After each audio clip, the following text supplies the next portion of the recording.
Hi, everyone, and welcome to the 12th episode of Slime Time, the official Dragon Quest Dragon's Den podcast.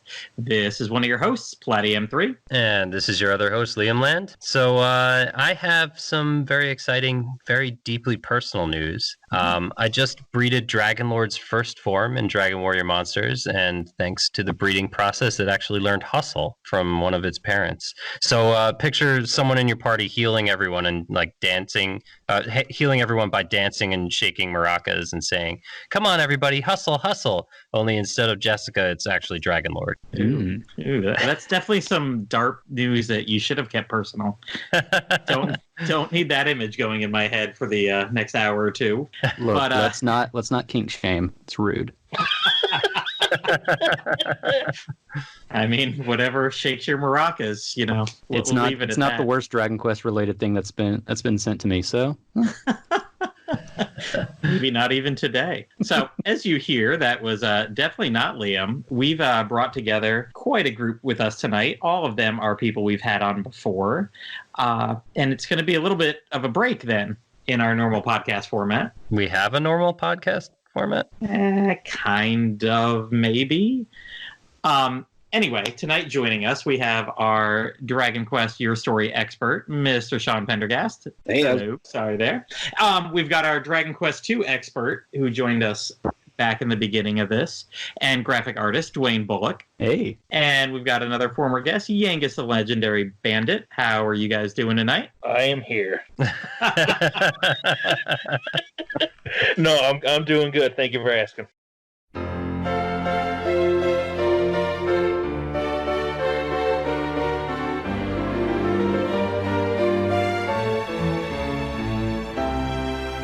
Oh, okay. Well, welcome back to the podcast, everyone.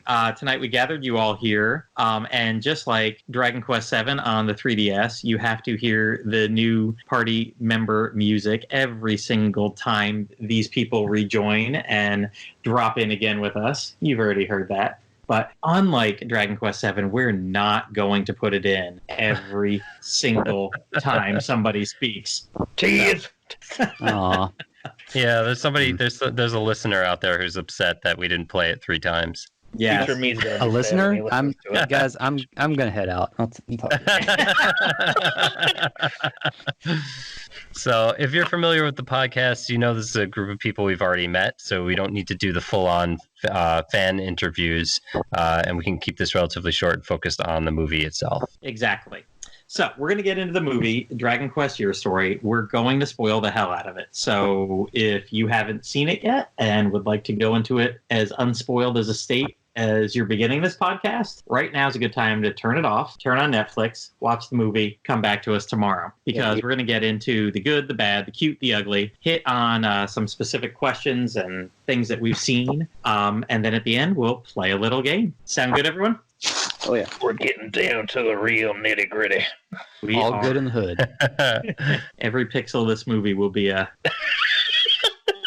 analyze every scene. Everything.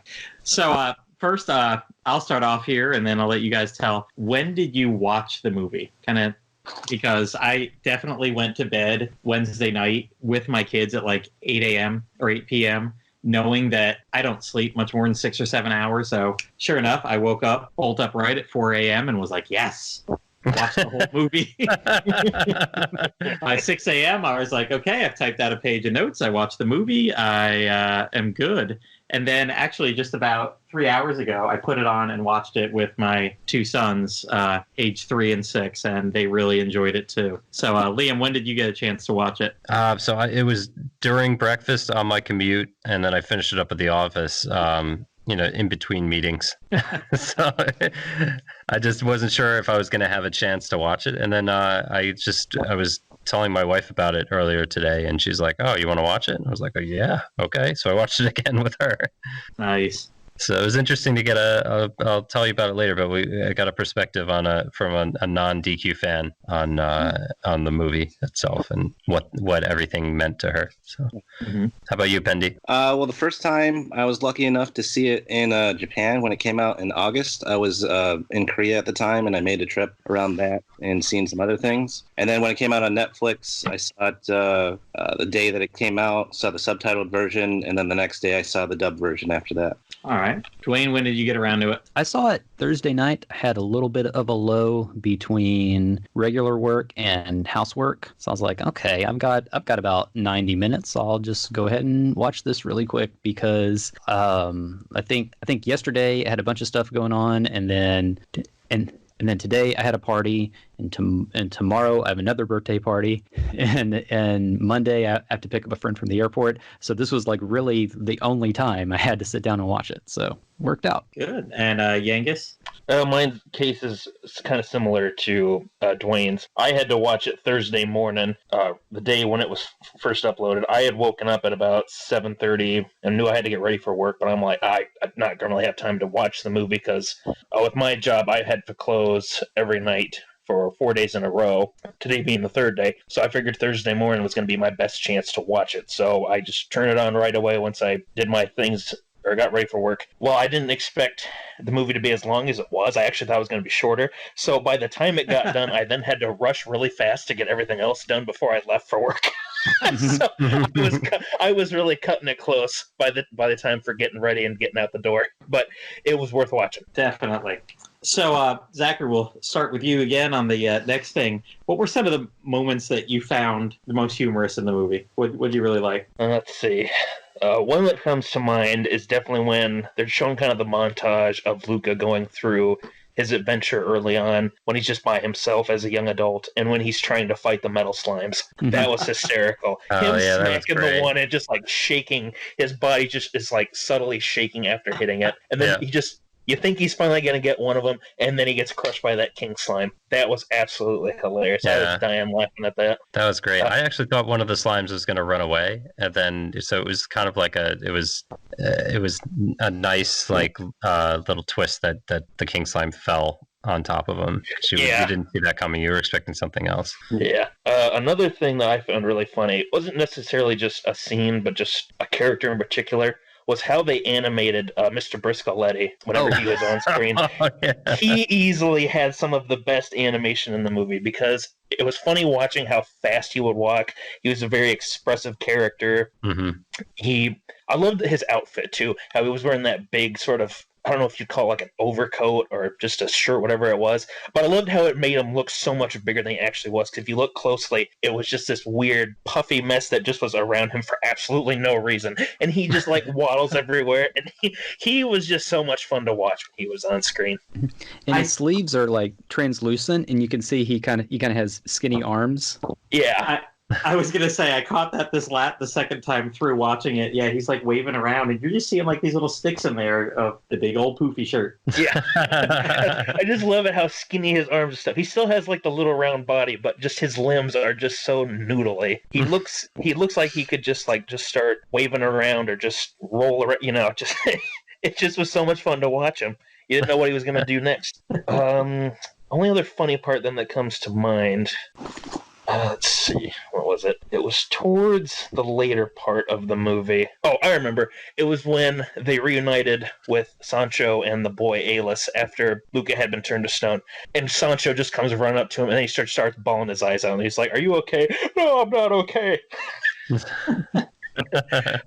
They nailed Sancho. He was very funny. They really did. When I was doing the Dragon Quest V PS2 localization thingy, I stepped all over that. But anyway, when I was doing that, when I was going over the script, I was like, wow, Sancho is the saddest Dragon Quest character ever. Like he's always crying, and he's always thinking about the past and all that. So I thought they really nailed Sancho. Mm-hmm. Yeah, he's definitely someone that doesn't really think about himself because he's always concerned about the well-being of Pancras and the hero or Luca in case of the movie. And like with like what Dwayne was just talking about, like in the game he had to raise the kids, so he gets a real attachment to like pretty much every single member of that family. So I really liked his scenes. It was touching to see that he was so happy, but it was also kind of funny how over the top it was too.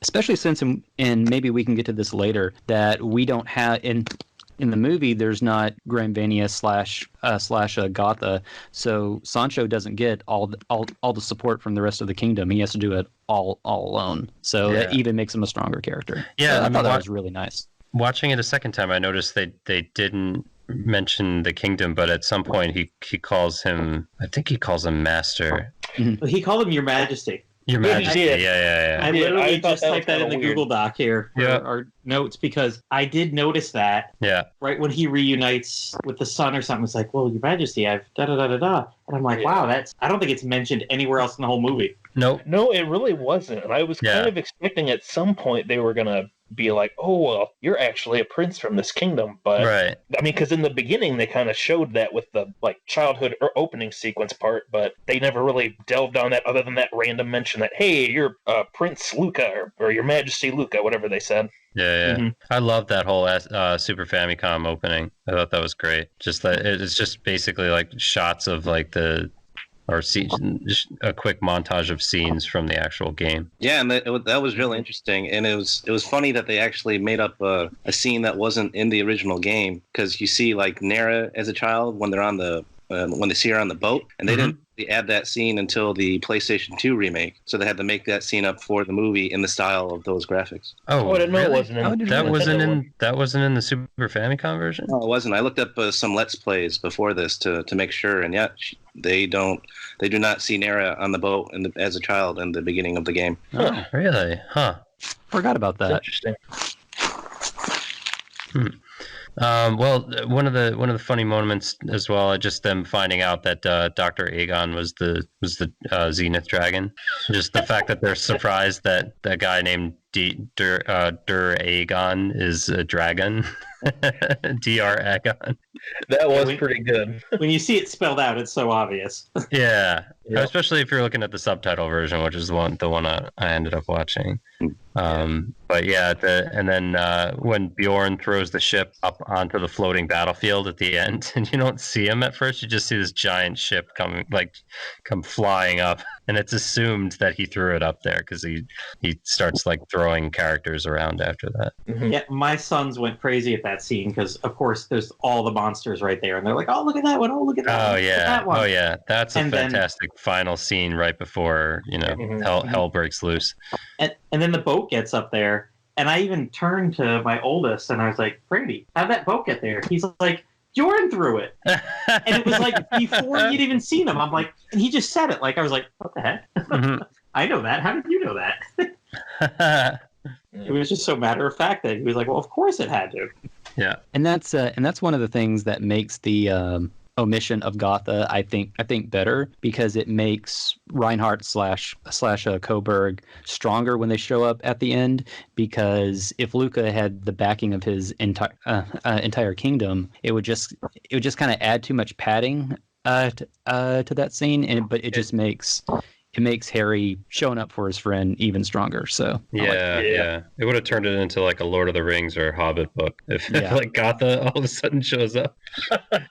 You have our sword and our exactly. and our axe. And then the fairy kingdom shows up. They're the axe ones, just the fairies and our axe. The eagles. All right.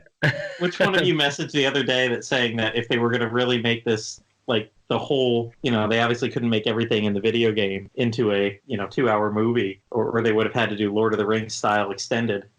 Oh God, who did say that? Someone did mention that, and I was like, oh yeah, that's true. I mean, it's like I'm thinking if they had made this a 6 to 8 episode series, it would have been nice. While I do like the hour and a half ish movie format, I'm thinking like, you know what, if they had expanded this out a little bit, I think it would have been just as good or maybe even better. Yeah, that's why you need Netflix to take it from the start, because they love having their 8-episode runs of series.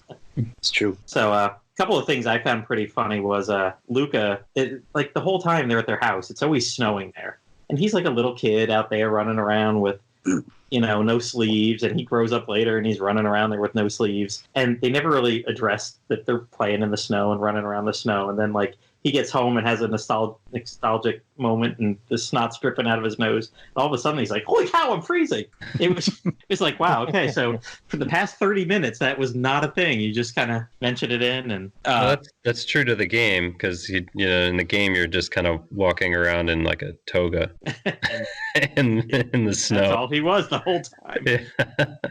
I like that Bianca at one point brings up what's his name meeting a puff girl downtown. Oh yeah, That was so great. That was really good. Not a Dragon Quest game without at least one mention of Puff. You had to have it. I mean, it was just like one of those throwaway lines. She's like, "Wow, don't tell me you met a puff girl downtown," or something like that. And then yeah, she says it very quickly too. So if you don't hear it, you're just like, "Well, what's everybody laughing at?" Yeah.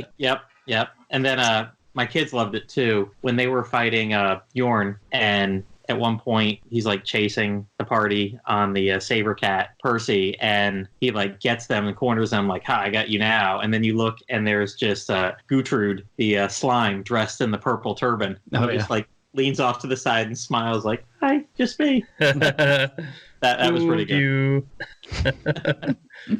So, Pendy, what did you chuckle at? Well, I think my favorite scene when it came to comedy was when Luca and Bianca were trying to battle Bjorn, and they're trying to get that sword, and they did. And then Luca's like, "Oh, I'm going to use the Zenithian sword," and then it doesn't work. And then the Dragon Quest overture, while he's trying to get the sword, and then it just kind of fails as he realizes that it's not going to work at all. And I thought that was hilarious when the music kind of builds up and then boop, boop, boop, boop. Yeah. That was good. I was hoping that it was going to do that. I was really hoping it would before that, when that music started kicking in. It's like, is it going to happen? And sure enough, it did. The Japanese acting in that scene is also really, really good.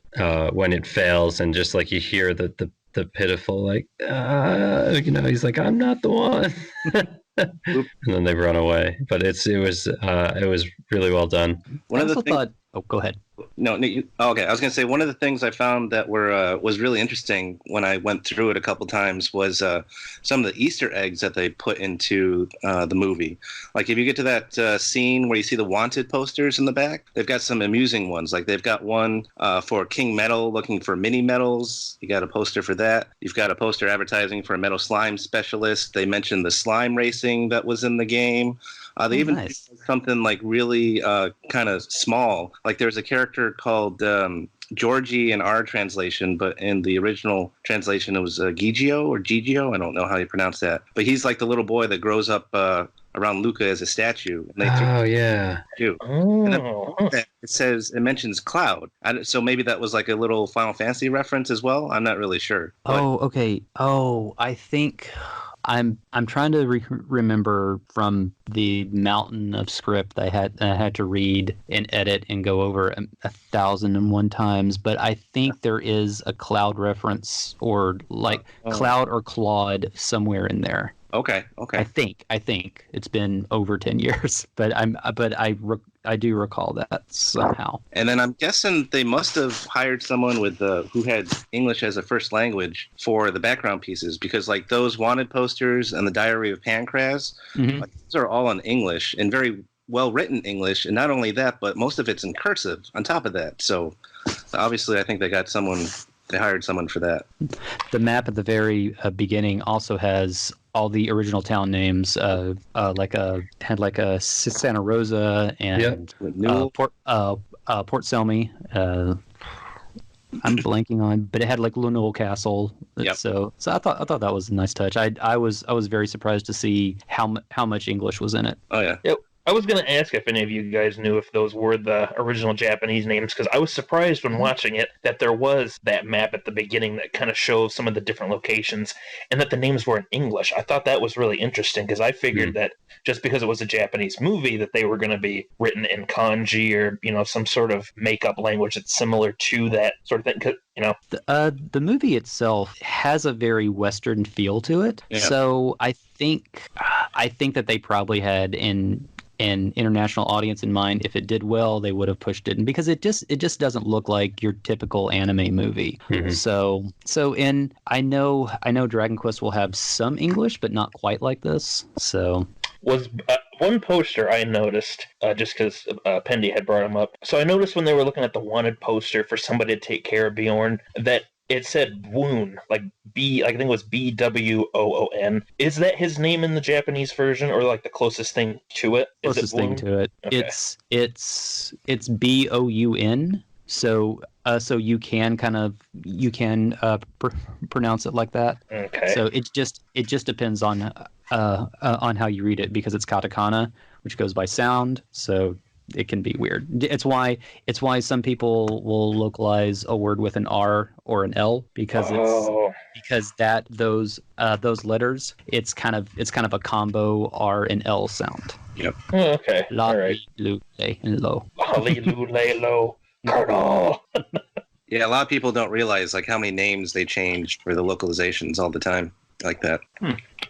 Like I remember, because I'm old, way back in the day, when the hottest debates were in Dragon Quest 3, Rancel and Lancel. Like technically both are correct. Wasn't that why it was like debated if it was supposed to be Loto or Roto? Yep. Okay. Yep. Roto is the just straight translation, but going by sound, I think Loto maybe more correct. I don't know. It just depends on how you say it. Okay. I like both.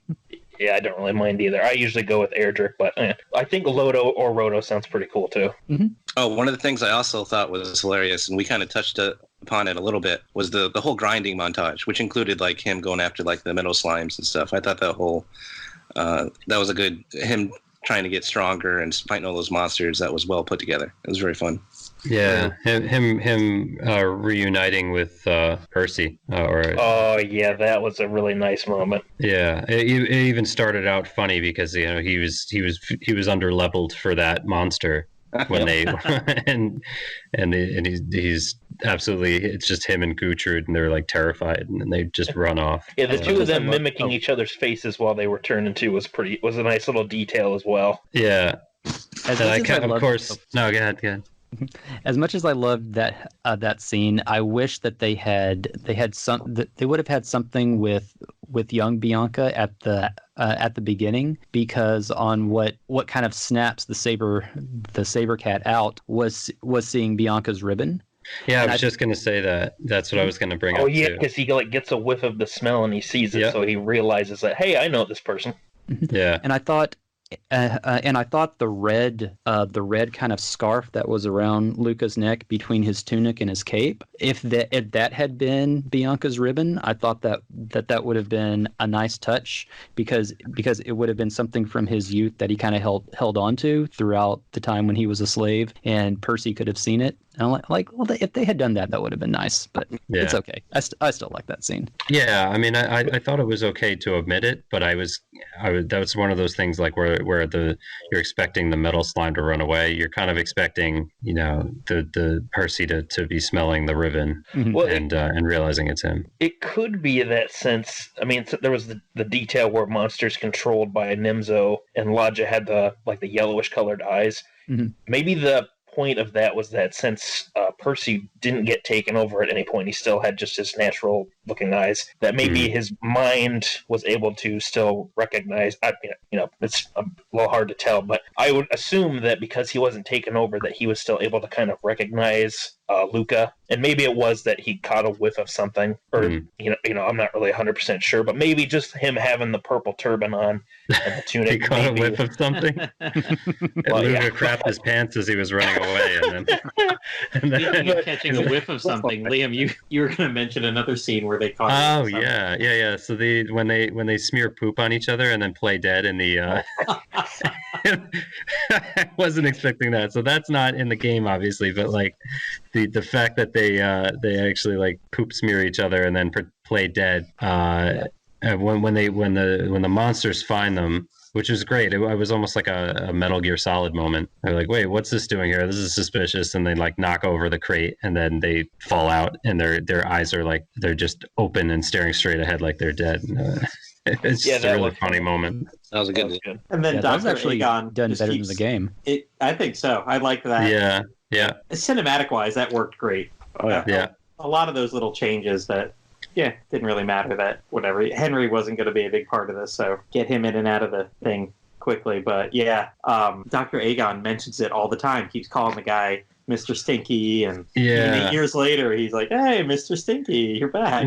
Which is sort of an Easter egg to the fact that I always point out the fact that the heroes inevitably in a Dragon Quest game are going to have horse manure in their bag somewhere, or somewhere in their inventory. There's going to be like cow pats or horse manure of some kind, and if this were a little bit more realism in the game, the townspeople would be like, "Oh my god, you smell like shit, you stink." Maybe that's no one would want to talk to you. No one would take you seriously. So that I thought was funny that like Dr. Aegon was constantly ripping on him for stinking up.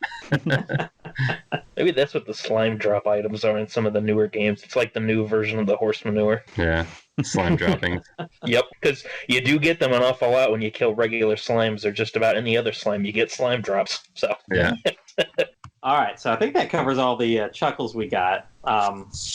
What about the sad moments? The ones that you were like, oh man, they nailed the feels on that one. Because obviously we had the death of Pancraz there. I thought it was a little bit gruesome. There was even like a shot where he got it that you could like hear the squish. And I was like, ooh, I don't know if I'm going to have my 3 and 6-year-old watch this. And then I was like, whatever. They watch Scooby-Doo all the time. And my 3-year-old talks about, hey, Daddy, when you get old, do you just go to the graveyard and touch the stone and then you're dead? So I'm like, okay. Yeah, he's been like obsessed with that for like the past 2 months. Like, Daddy, when you get old, you just go to the graveyard and you touch a stone and you're dead. That's what happens. I'm like, yep. But and then that's what I found as the my feels moment. Yeah, so besides the end being a sad moment, which we'll get to later, I thought the part where Nira gives up the hero was a really good way to wrap up the bride question, but it was also kind of sad because I believed that she really did want to marry him. Oh yeah. But I really thought that was a good addition to the movie on how they did it, where grandmas from DQ6 shows up, like the old short witch character, and you're wondering what her deal is, and then it ends up it's like Nira shape shifting. I thought that was really cool. That was a really cool twist.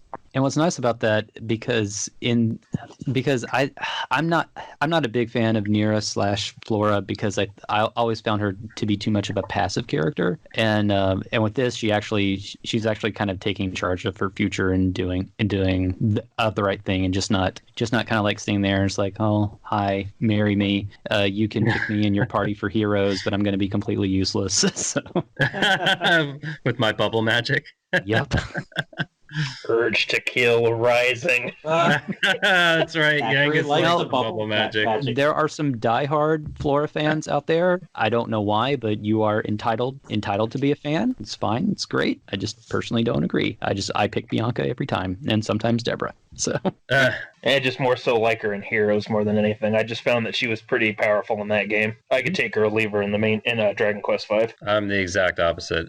I played her in 5 more than I played her in Heroes. And I think I left her alone in both.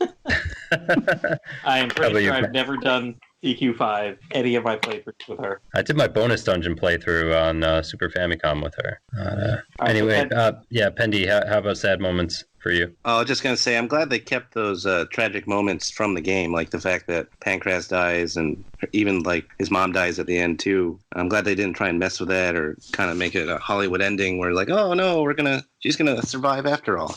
So that was nice that they kept that. Yeah, it was that they really they love the tragedy of that moment in Japan too. If you go to the Dragon Quest Museum, or if you had a chance to go see that, the Zenithian trilogy is done up in these kind of scale models with various scenes from 4, 5, and 6. And with 5, they have the room where they have that scene basically where Lajas has Pancraz about to be killed, and you're looking through a little window into this like into the scene, and it's showing you like from the perspective of the son watching his dad die. It's like it's really kind of hits you right in the feels. But yeah, it's a very tragic moment in the game, in the movie, and it's really like the driving factor of revenge in the whole story.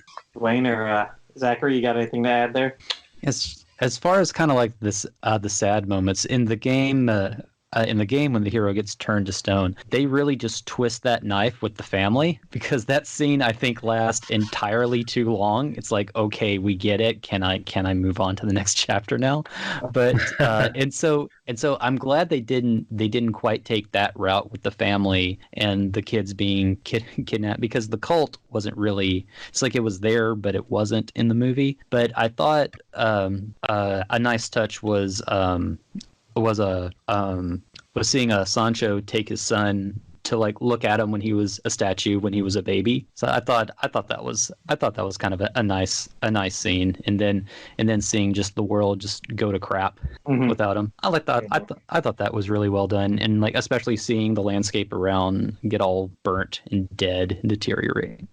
Yeah, that was interesting. They showed that time lapse as it showed Luca as the statue. I thought that was a nice touch, and really just kind of showed how the world was changing without somebody to help stop Laja and his cronies and monsters. Because he was pretty much the only one.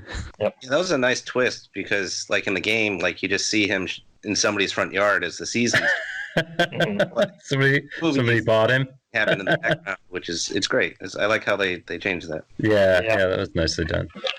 Thing. Go ahead, Zachary. I was just going to say real quick. So for the sad moments, I mean, you guys have pretty much covered anything I would have said, but just to go back real quick to the pancreas scene where he's being killed off, I did think it was interesting that they went into so much more detail with showing him getting beaten up, because you don't really think about that in the game, how that would probably actually look from happening, because it's all in first person perspective, and it's just they're doing the animations, and you don't really think of what that might actually look like. So yeah, kind of like what you were saying, Matt, how you can hear the sounds, and like that one squish at one point with the zoom in on Pancraz's face in pain, that was like, oh man, this is actually really serious. You didn't really think about that before.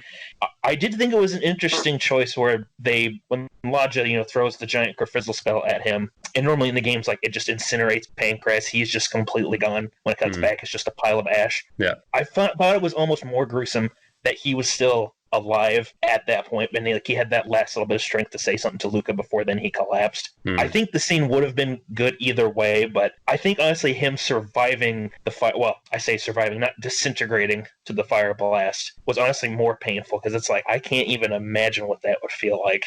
That would just be terrible. That was really heart-wrenching. And also it was good because in the game he gets a chance to tell the hero that his mother's still alive and like all this stuff, but in the movie he doesn't quite get to say that, and so he has to find the letter to get the whole story. Oh yeah.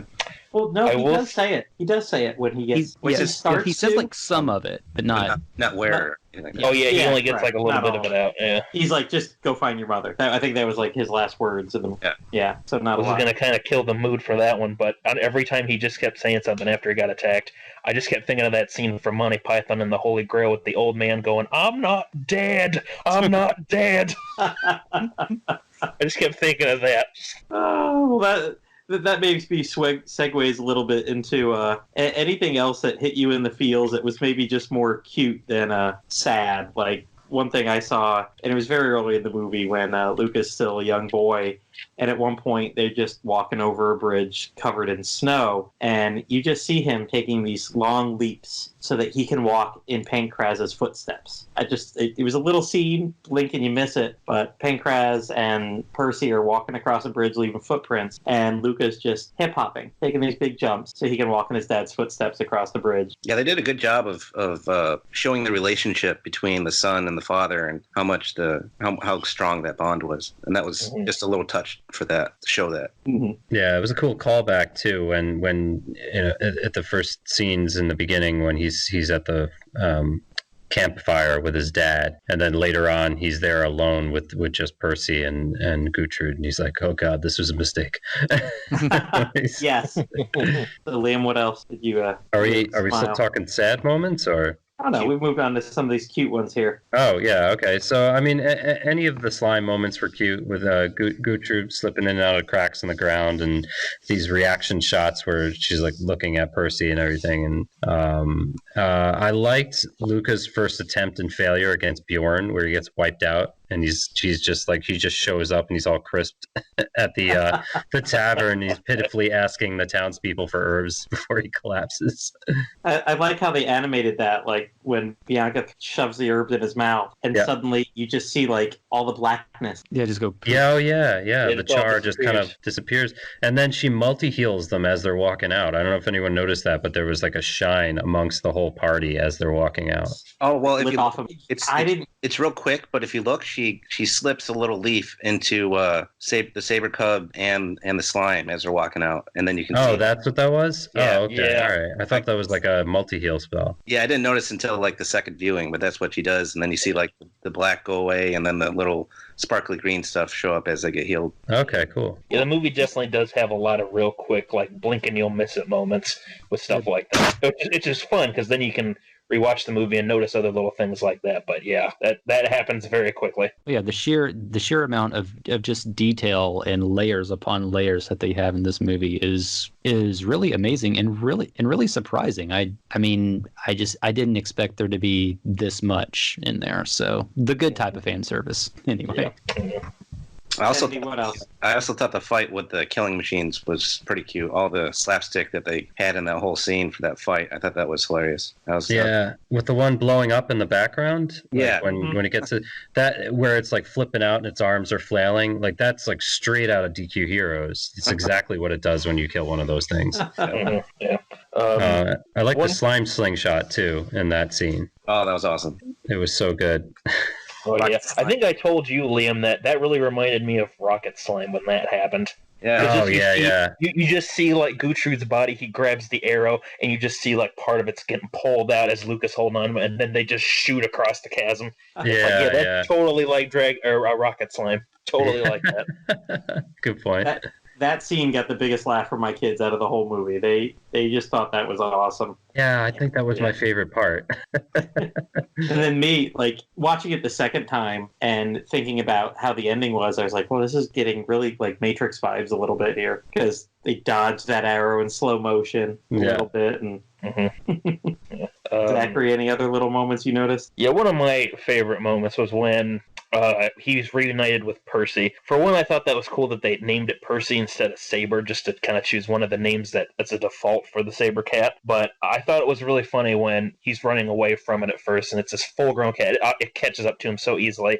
And then it just comes up alongside him, looks over, and then he finally realizes, like, wait a second, this is Percy. He just gives him that big old hug. And it's kind of a nice scene because I sort of imagine, like, that's how it would have looked in the game, too. Like, once Saber, or whatever you name the cat, realizes who the hero is, he's like, hey, wait a second, I know exactly who this person is. You know, they have that nice little moment. So I thought that the movie did a really good job showing what I imagine a lot of people would have seen in their heads, like during that scene of the game. I also thought it was a nice little touch too that, I don't know if you guys noticed it, but Percy does have a little bell around his neck after he joins up with Luca and them. And it almost made me think that maybe that was supposed to be a reference to Bomren's bell from Dragon Quest VIII, since you have to use that bell to summon the great saber cats. So maybe that's a bit of a stretch, but it just kind of made me think of that. Yeah, I was wondering about that. Maybe that's the case. That's a nice call. That's a nice callback to another game if that's what they were doing. Yeah, I mean, there was no need to throw a bell on him animation-wise, so it was definitely a decision that was made. Cool. Yeah, I did notice it the second watch of that, but I didn't make that connection to DQ8. Interesting. Dwaine, anything else that you saw? I just kind of want to echo just what everyone else said. I really liked how in the montage, just the sheer amount of detail that was in the backgrounds, just the amount of effort they put into one scene that's only a few seconds. Because there was one bit where he went back to Lanul or up to 10 Towers, whichever you prefer, where it's just like you see like the crumpled up carpet and just all the stuff messed up down the hall. I'm like, and I actually went back I was like, wow, that's an excellently designed background, and they put all this stuff and like all this texture, all this grime on the walls, all that for one scene. And so I was just like, wow, this thing just reeks of effort. Which is funny because I read a couple detailed reviews from Japan when it came out, and I think it's not in both. It was definitely in one, and they made a whole paragraph about it, about how empty the world seemed, and just like not enough things in the background and not enough monsters. And I never got that. I always got that there was large vistas going on, or I mean, like you said, those a lot of details in the basement. He goes down that basement. It's just filled with tons of books on the shelves and everything, and barrels and whatnot. I mean, I think as far as people, no, there aren't as many people because Wheelbrook we never see the rest of the town, and we only really see the guard in Coburg. But we really because I mean, people you have to animate all those people. They have to look distinct. They all have to have their own separate textures and colors and animation algorithms and all that. But for the wedding subplot, there were tons of people in that bar. There were tons of people all over the town, exactly where we needed them to be. So I think it's one of those things. If it were a series, then yeah, do that. But for the context of the movie, it's not necessary. Yeah, I agree. All right, so we've hit on a lot of the little things that we like. What were the ones that like really blew you away that you were like, oh my god, that was awesome? Let's go back to Dwaine again. The Bjorn fight I really enjoyed. The ending, as controversial as it is, it was nice to see them take every single layer away from every single model in the movie. That was neat. The ending we'll get to, but very ominous.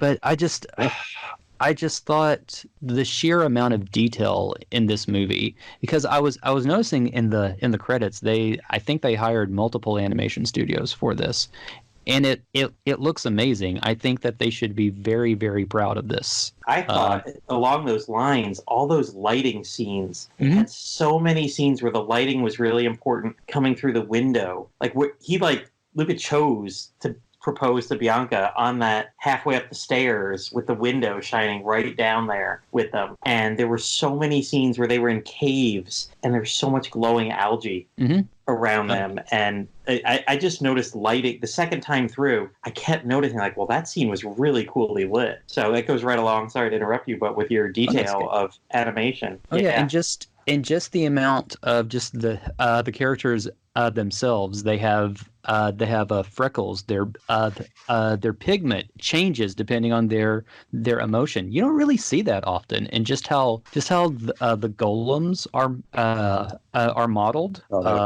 They didn't reuse some of the models, just like some bricks are out of place on them. I'm like, oh wow. Yeah, that's right. Yeah, they did look like individual separate golems.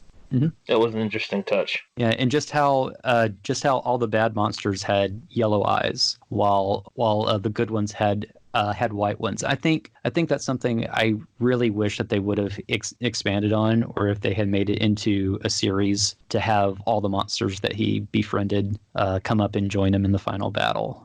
Because they made it a point to mention that was one of his character traits. So it would have been nice to see just a little, just something, maybe like a couple Drakis or like the Dragon Kids or something. That would have been amazing if he turned like a bunch of of Laj's army like while they're fighting. Yeah, that would have been incredible. Nera's father at one point mentions that he's go ahead. Oh, I'll just slip this in and then be quiet. But Nera's father even mentions when he sees Luca walking up, he's like, "Ooh, another applicant. He's a monster master." And really, you didn't see that aspect in the game. I mean, the slime kind of just comes up and joins them, and you kind of find out a reason for that later, and obviously Percy's there, but that's the only ones it shows, and I know that's a big part of the game. And then Bjorn as well, though. You actually true. physically see him turn Bjorn, which is and you fantastic. See those eyeballs change, yeah. That I thought was a really, really cool touch. That's one of those awesome moments. Yeah, the movie is hour and 42 minutes. I think if they had given it the extra 20 minutes and pushed it to 2 hours, I think we would have had those little scenes, and I think the movie would have been better for it. Yeah, I was just gonna say a little bit ago that I kind of agree that they should have done a bit more with the monster taming aspect with changing them. It would have been cool if when he was going on that solo adventure of his before like Gertrude and Percy joined up with him, if when he was doing that monster fighting montage, like certain monsters like were damaged but were still like looking at him, and then you get to see like, oh well, he's he can pity on them and they're joining his forces. Then like he has a chimera with him, or like a Draki, or some not really big things, but it's like maybe little things to follow him around. Mm-hmm. So do you want to talk about any other awesome moments as well? Oh yeah, Pendy. sure. Just go ahead, Yangus. Oh sorry, you let Pendy go. Sorry. I apologize. Okay. Well, I would want to say that just all the action scenes were just amazing and really well done and choreographed. Like, and they kind of build it up as the movie goes to that final fight where, like, it starts out where like the Luca slices off the arm of the golem, then the sun punches through. Oh, that's right. And then like that whole fight with Luca versus Ladja was extremely well done. I mean, all the fight scenes, like they definitely, like Dwaine was saying before, like you can see how much they, tried and how much work went into this movie. I think that's another part of the movie where they, 5 stars out of 5 with those fights that they came up with. And I also liked how they used a lot of the spells from the game. That was great. Like you had Kazap, you had Sizzle, Frizzle, Zoom. You even had like Thwack that Bianca does during the final scene. You got like she gets put to sleep with like a snooze. Like those are really well incorporated into the action scenes that they came up with. Definitely. Yeah. You can tell that it was actually made by somebody who knows the source material. It's kind of like the Michael Bay Transformers movie versus the Bumblebee movie. That was completely different in a good way. Yep. Michael Bay actually handled the ending of this movie. That explains everything. That bastard. There were enough explosions, though. One of the whole world explodes. One of the things I noticed going back to Ladja, something that I've always enjoyed about the Arte Piazza games is a lot of the animation in the Dragon Quest games. They have kind of anime animation where everything's kind of a slave to being on model. But with the Arte Piazza games, all the characters will kind of like will actually animate. They'll stretch. Their expression will change. They'll move around a little bit more. Their hair will get messed up. And Ladja was very much like that, because whenever I saw his model in the PS2 5, I thought that he was kind of manic and twitchy, and they made him kind of manic and twitchy like that, and I really enjoyed that. Nice. Mm-hmm. And Pendy, you had told me that you really enjoyed the voice acting when you saw it in Japan. Well, I mean, I don't know if I would say I enjoyed it. I just because I don't know any Japanese. Right, but what I mean is like the voice acting for Ladja. You had mentioned. Mentioned. Yeah. That was like whoever they got to play Ladja in the Japanese, and actually in the dub too. After I saw it on Netflix, was really good. It kind of fleshed out the character and made him that much more, how do you say it, ominous towards everything. So yeah, that was pretty cool. When I was watching it, I thought, boy, the voice actor who's doing this is really doing his best to sound like Mark Hamill. And I looked up the voice actor, and it turns out, oh yeah, the guy does a killer Mark Hamill impersonation. Makes sense. Nice. That's actually funny because I haven't watched the dub yet, but when I was watching it again today with my wife, I was thinking like, man, I would cast Mark Hamill to play that character in an English dub. I always imagine kind of like more like a Starscream type of voice for Gemma in like Ladja, but I really like this too. The dub as a whole I think is great. What Square Enix is doing with the games, I don't find wrong by any stretch of the imagination. Their dubs are excellent, but this dub is also really, really good. I think the fans that don't like the dialects will really like this. Yeah, I think it's kind of like the happy medium that I think a lot of the old school fans have been wanting. Yeah, they did a great job with the dub. Like I was surprised. I didn't think that they would get this level of voice acting talent for it. But like I saw the credits afterwards and saw like a bunch of different people who were veterans in the voice acting world, like Steve Bloom who did like Cowboy Bebop and Wolverine, and Tom from Adult Swim. And you got Carrie Walgreen who's on Rick and Morty, and she's done FLCO, Blood Plus, and Stephanie Shea who's done Bleach recently did Your Name, which is a huge anime success. Like they went all out for the voice acting for the dubs. That was nice to see. Yeah, there's actually a law that that if you have an anime, Steve Blum must be in it in some capacity. Oh, funny. He's brought this on himself. Yep. His role in the movie is definitely so out of left field. When I think it was Brian, aka Woodis, who sent that picture of the cast list to us with the English names, I was dying laughing when I saw Gouchard with Steve Blum. It's like, are you kidding me? Spike from Cowboy Bebop was a slime. That's so funny. I was dying laughing. Was he making all the little slime noises and everything? Yeah. Or was he just the talking part at the end? No, I think that was him doing the noises too, because I don't know if you guys have seen the movie Box Trolls by Leica Studios, but he and I think it's D. Bradley Baker is the name of the guy. Yeah. The two of them, so the two of them were behind a lot of the troll speak in that movie. So the two of them, like they showed behind the scenes, where the two of them are having back and forth conversations with these noises that they're making. And when I was kind of listening to some of the audio cues through it, it's like, what kind of reminds me a little bit of that movie, but maybe that's just my imagination. But then seeing Steve Blum was the voice, it's like, oh, okay, that's making more sense now, because he's really good at actually doing a lot of those silly kind of like sound effects, like the, things like that. Yeah. I could also see like Frank Welker from classic animation, but also from Futurama. Like they have that whole twist where Nibbler talks, and it's basically like Frank Welker doing all the noises, but he can also do speaking roles as well and sound completely different. Yep. Mm-hmm. Yeah, I will say with the voice cast, it was really funny listening to some of the voices, because with this being an RPG or be based on an RPG series, and I assume most of us that play RPGs too, outside of Dragon Quest, it was really funny hearing some of the voices, because like Yuri Lowenthal, who voices Luca, or the main character, he also voices the main character in other big RPG series. Like he's the voice of Cecil Harvey from Final Fantasy IV. He's the new voice for Marth in the English dub for Fire Emblem related stuff. Oh. And then I don't remember what her name is, but it's the woman who voices Bianca in the movie. I'm pretty sure it's her, but she is the voice, and Matt, you might like this one. She's the voice of Estelle from Trails in the Sky, and she's the voice of Frederica from Etrian Odyssey Untold. So so it's cool hearing these guys from other RPGs and other games that I've played. It's like, oh man, this is actually really fitting then that they're voicing characters in a movie based on this really big RPG franchise. It's really cool. Yeah, I think that's Stephanie Shea, who's a pretty big actress when it comes to voice acting roles these days, and she actually does also some directing and does some of the script writing for dubs as well. So maybe she even wrote the script for this. I don't know who did the script for this dub. No idea.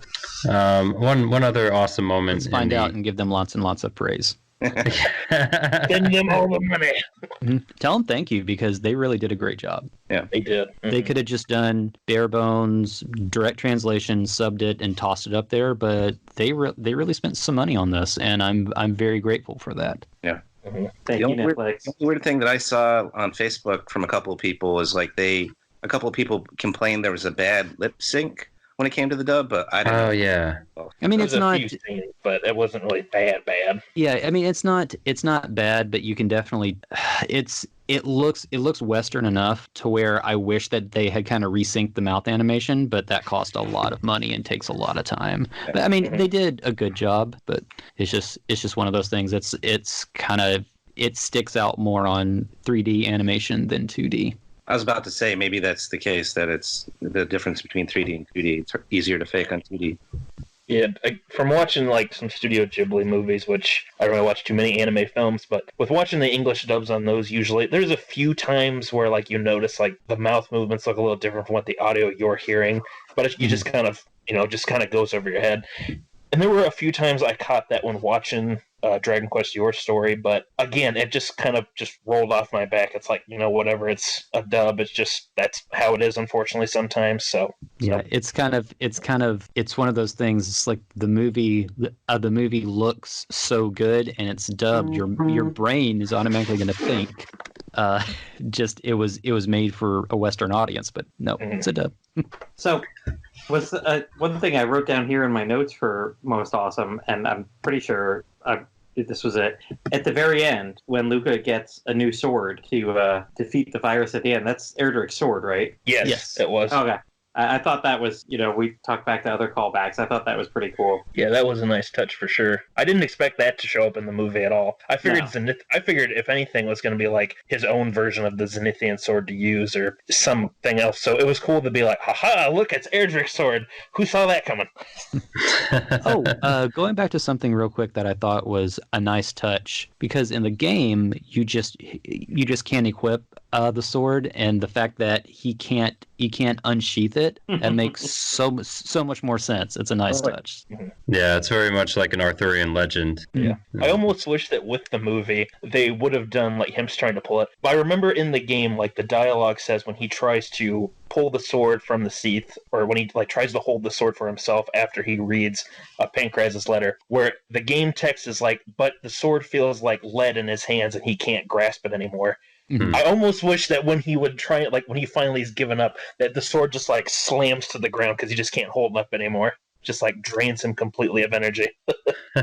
I loved, we were talking about awesome moments, the fight scene towards the end where they're just one-shotting close to endgame monsters. And that just made me think, man, these guys have been level grinding. Way over. There's going to be some deleted scenes of just grinding.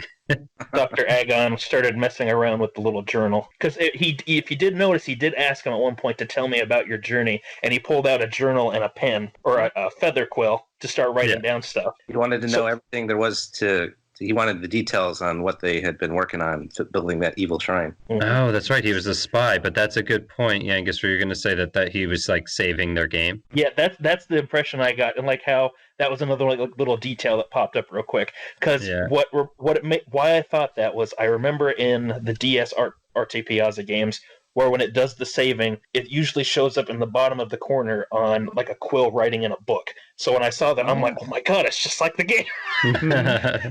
And the Imperial Scrolls. Yes. Imperial Scrolls of Honor. One awesome thing that I really enjoyed, the animation was so much fun to watch whenever there was an action scene going on. Like, when it's showing the montage of all of his different fights and stuff, there's so many quick movements and quick swings. But, like, one moment that really stood out for me for the action stuff, and what I thought was really awesome, even though it ends in tragedy, was the scene where they're trying to escape from their house as all the monsters and Lodge's followers find out where Bianca and Luca and everybody is living at outside of Wheelbrook, I think it was. And when they're escaping down that slope, they're going through that big chasm or canyon on the sled and sliding all over. All the monsters are chasing after them. You see them just flinging spells back and forth. The animation was a lot of fun to watch, and I'm looking forward to rewatching the movie again and seeing if I missed anything like happening in the background, because there's a lot of stuff that happens really quick, but it's so fun to watch and it got you so excited. And what's nice is that a lot of those monsters are not only appropriate to the game, but they're also appropriate to that particular location or that particular scene, which is like, I was like, oh, that's nice. It could have been like the Dragon Quest anime where they just like put the same monsters in pretty much every situation, especially in the later episodes, except for the last episode, which I didn't get to see, but I'll tell that story later. And you make a good point with that too, because like when they're trying to escape from being slaves, you do see that a king orc, who's the blue-colored one, is bossing around all of the regular, just standard orcs, and he's like kind of standing in the front grounds watching what they're all doing. And then like further down you see, I don't remember what the yellow ones are called, but they're the ones that are like watching the barrels as they're going out of the cave. And the Hawkmen too, which are the general, just like kind of soldiers, and they pop up and you fight them. Yeah. But in terms of the just getting back to the one-shotting for a second, where he was just like slicing through one-shot killing monsters at the end, he even one-shot kills the two monsters that killed Pancraz. Oh yeah, that's right. He did. And he's running upstairs when he does it. So he didn't even have the high ground. Yes, makes no sense. Over leveled.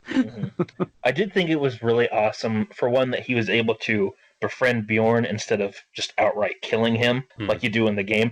But I thought that was so cool when, and you guys talked about a little bit before, where Bjorn not only throws the ship up to where all the monsters are at, like in the final battle, but that Bjorn himself comes out of nowhere and just starts pounding monsters left and right, and just is just totally taken the field by storm. It was so awesome watching that, and it made me so wish in the actual game you could somehow befriend Bjorn, and he just comes in when you're fighting Nimzo, just bam, punches him out, and it goes right to the next form. That was so great. That was so awesome, just watching him flying around and just kicking ass and taking names. That was so much fun. Which is not like the games at all, where like you get like a little tiny cute version of him. That's yeah, with that's Red not Jordan. very good. Yeah, it takes forever to level him and Starkers up. It's terribly long. I remember actually trying to do that in my first playthrough of that game. I remember finally getting Starkers, then going to get Rebjorn, or I'm sorry, Rebjorn, however you're supposed to pronounce it. And I remember still trying to hunt down some of the metal slimes, because those are the last monsters I have not recruited in Dragon Quest V, even to this day.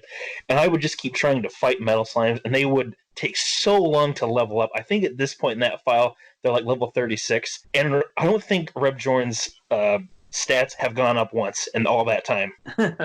It's terrible. It's like, when is he gonna actually get stronger? I think on the Square Enix members page, they had a blog when five came out. There was a quest to recruit a liquid metal slime, and it was just like the writer's kind of trials and tribulations and all that. I just thought, well, I'll try that. I encountered one, I beat it, and then I got it. And I was like, I should probably send this in. I'm like, and then I thought, no, they probably hate me enough as it is. I had something kind of like that happen in another game. It was let's tell us real quick. It was an Earthbound. There's a sword you can get towards the end of the game in the Stonehenge dungeon, and it's called the Sword of Kings. It's the only weapon that your fourth party member can equip that actually makes them stronger. And there's only one enemy, and it only appears in that dungeon, and it's a 1 in 256 chance of dropping. Like, first time I played that game on my Super Nintendo, I got it in 20 minutes. And I remember telling people that, and they're like, there's no way you got it that fast. You're lying. You cheated. It's like, no, I really did. All right. Well, if we're bringing up other games, maybe it's time to move down our list here. Differences. I mean, we've already touched on quite a few of the differences that were made for the movie compared to the game. And anything you like, we think most of the ones we've mentioned so far have made it more cinematic, made it to be a better story in the hour and 40-minute format. So anything else you haven't brought up yet that you really liked or not? And I'll start it off here with just one, and then let Liam and y'all get into some other ones. I went back and had to look, because what is it, Briscoletti having the Zenithian sword? I'm like, I don't think he had the sword at that point. And in the game, he had the shield. Mm-hmm. But it almost made it seem like in the movie that he was doing this for Pancraz. He was getting that sword, because even Sancho at one point mentions like, oh, his letter said he's got the sword. You need to go there first. That's what gets the hero going there.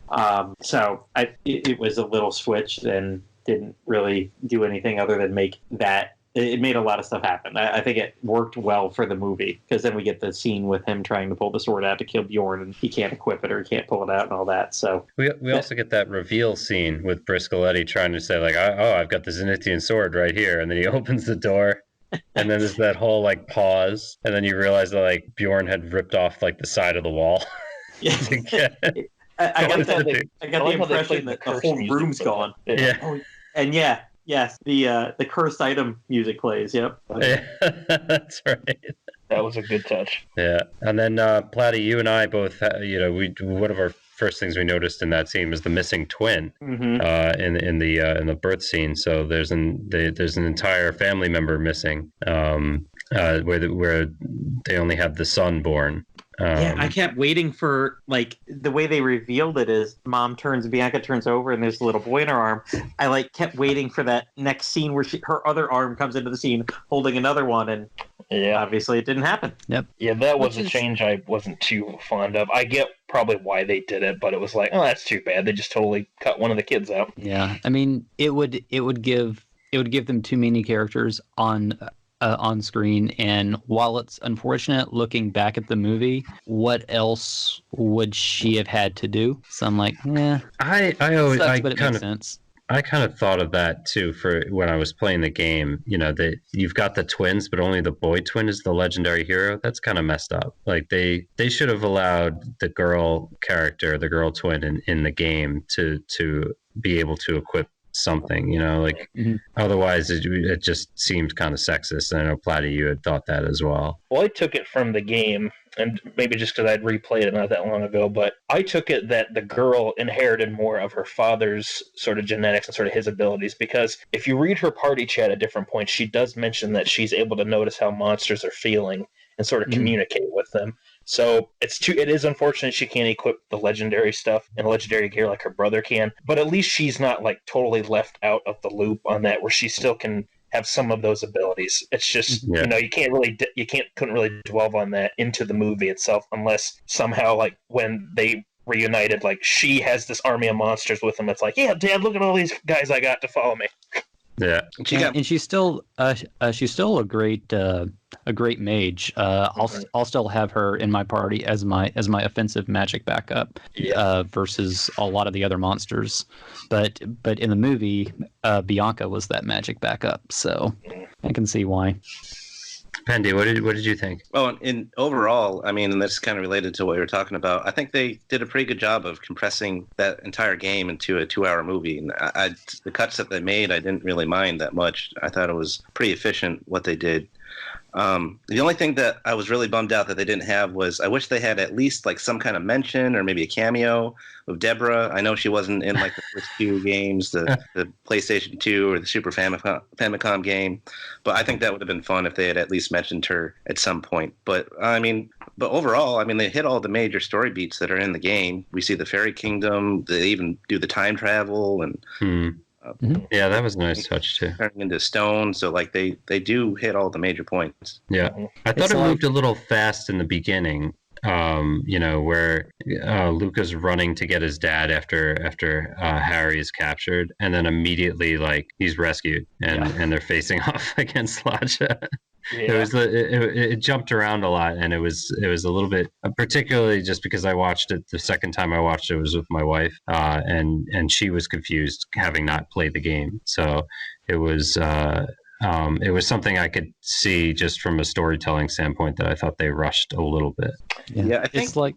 Oh, go ahead. I was going to say, I think they kind of made this movie with the fans who had actually played the game in mind. I think it's nice, but also somewhat of an unfortunate thing that it's not as like general audience friendly, but like they just kind of built it like assuming that you had played the game at some point in the past. They should have like added like maybe just a few more minutes, just so certain scenes like that can be stretched out. Like show him running back to the castle real quick and be like, "Dad, Harry got kidnapped." And then you hear Pankers be like, all right, we got to move. We got to go save. You know, just real like quick sort of snap like, okay, we got to go do this. So that way then the general audience could at least have a little bit of a better idea. Like, okay, that's why now all of a sudden we're jumping to here and now Harry's with them. Yeah, go ahead. Go ahead, Dwaine. Okay, it's one of those things. If you do that, then you got to explain why Harry was kidnapped, and then you have to do the whole kidnapping plot and the fake queen, all that stuff. So right. it kind of pads the movie. It's sort of like how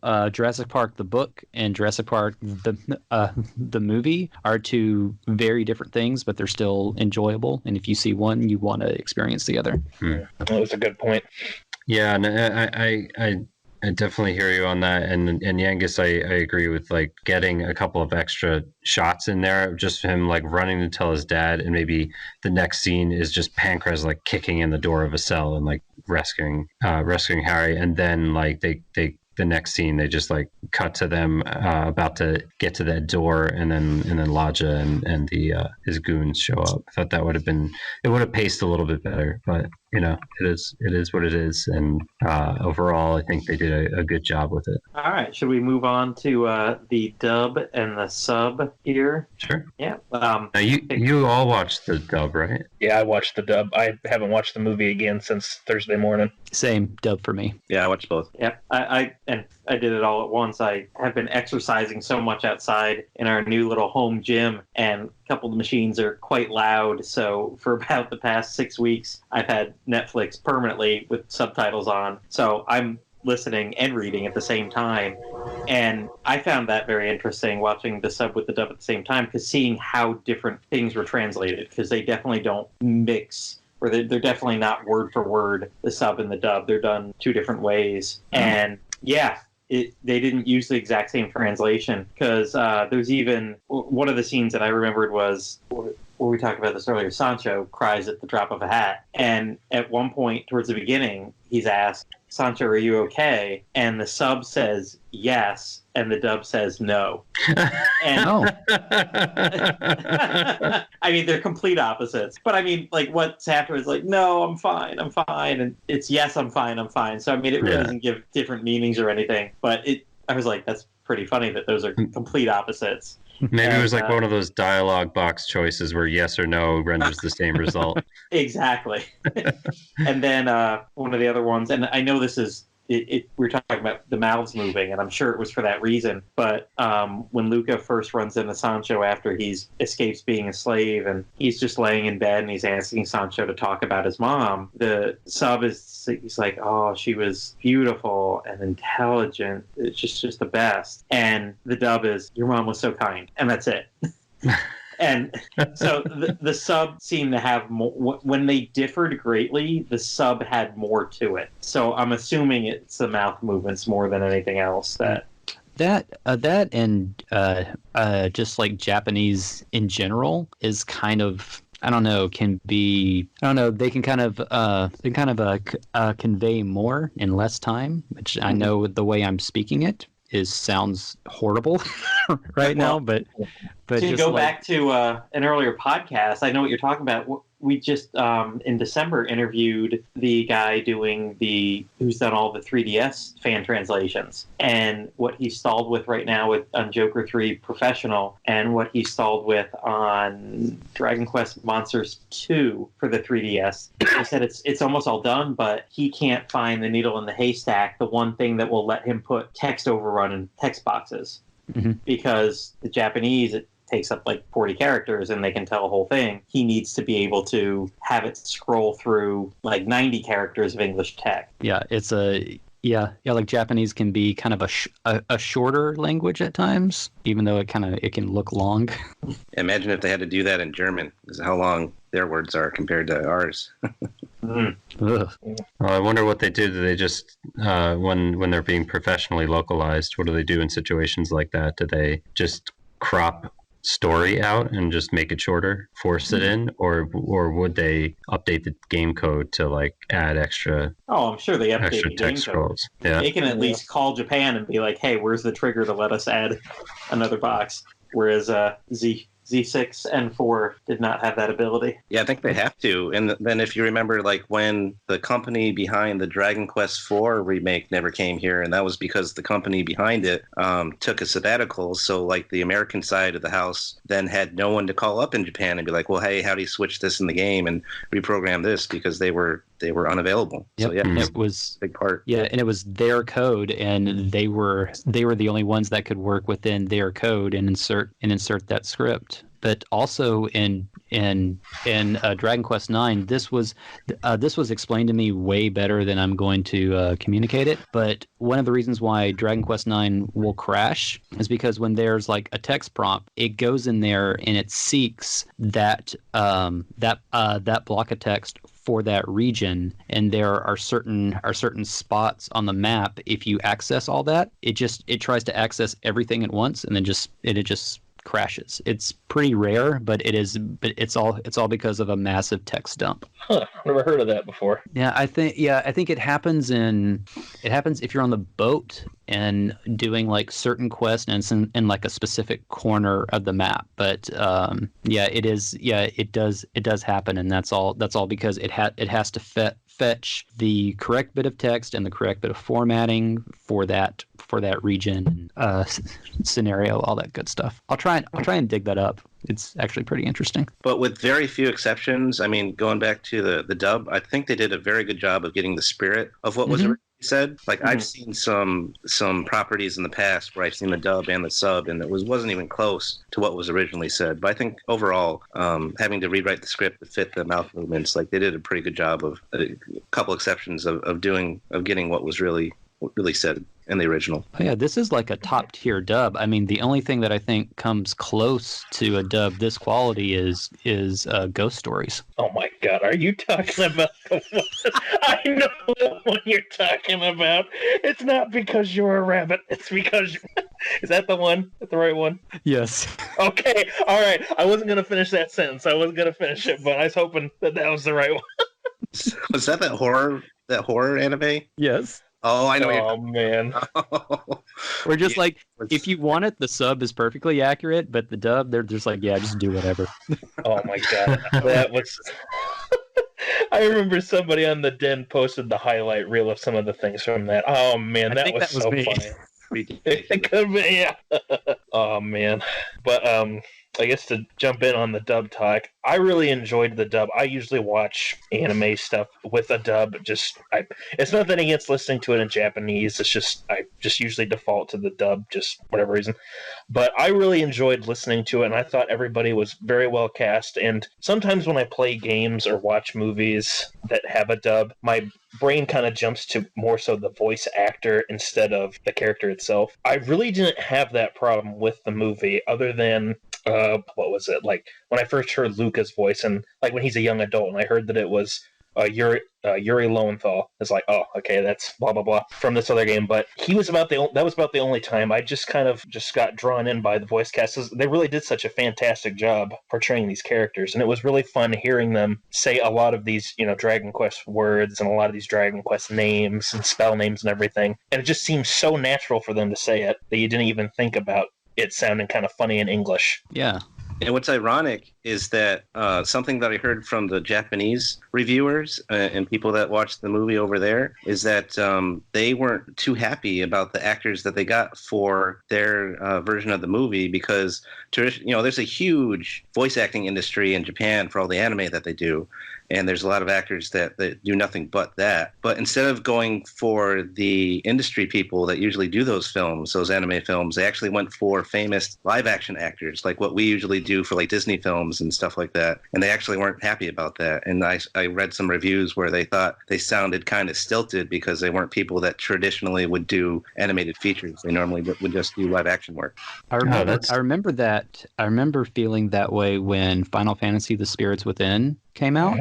I saw that in the theater. Oh, you poor man! So did I. Man. Yeah, but it really felt like that, because it wasn't like a Disney Miyazaki dub where they hire live action stars and kind of really work with them. They hired famous people, but you could tell that they had never really done voice work before, so it sounded very wooden, very stilted, dry. So I ended up watching the sub only. I haven't seen the dub yet. I thought the Japanese acting sounded fine. I'm obviously not as akin to the difference in the voice acting between Japan's voice acting community and live action, but I thought they did a pretty stellar job with the Japanese voice acting from my perspective. The only thing I thought was slightly distracting on the original was that the original Japanese names were localized in the subtitles to the English version, which made it kind of weird to hear them say them. You could hear them say things like Santa Rosa, and Wheelbrook would come up on the screen, or like other things like that. Character's name, the Percy's name was Geta Geta, and Pancrest was obviously Papas. And Flora was Nira. So it was obvious they were trying to tie the subs to the game, the localized names, but I just found it slightly distracting to hear one thing said and read another thing written. Yeah, that was a direction from Square Enix, because that was weird, because like throughout the movie you hear like Flora, Flora, Flora, and then the subtitle keeps saying Nera, and like that's not what I don't know if they bothered to do that, but whatever. Yeah. I'm surprised they didn't have like 2 subtitle options on Netflix, because at least with going some of the DVD releases that I have for, again, going back to Studio Ghibli stuff, they usually will have 2 English options. One will be the actual English dialogue itself, like it'll match up what's being said on screen. And then there's a second option that's specifically for the Japanese dub, so it's a bit more of an actual like what they're saying if you listen with the Japan dub. Oh, I didn't know that. They That's didn't do that with the Disney versions, though, right? Is that a G Kids?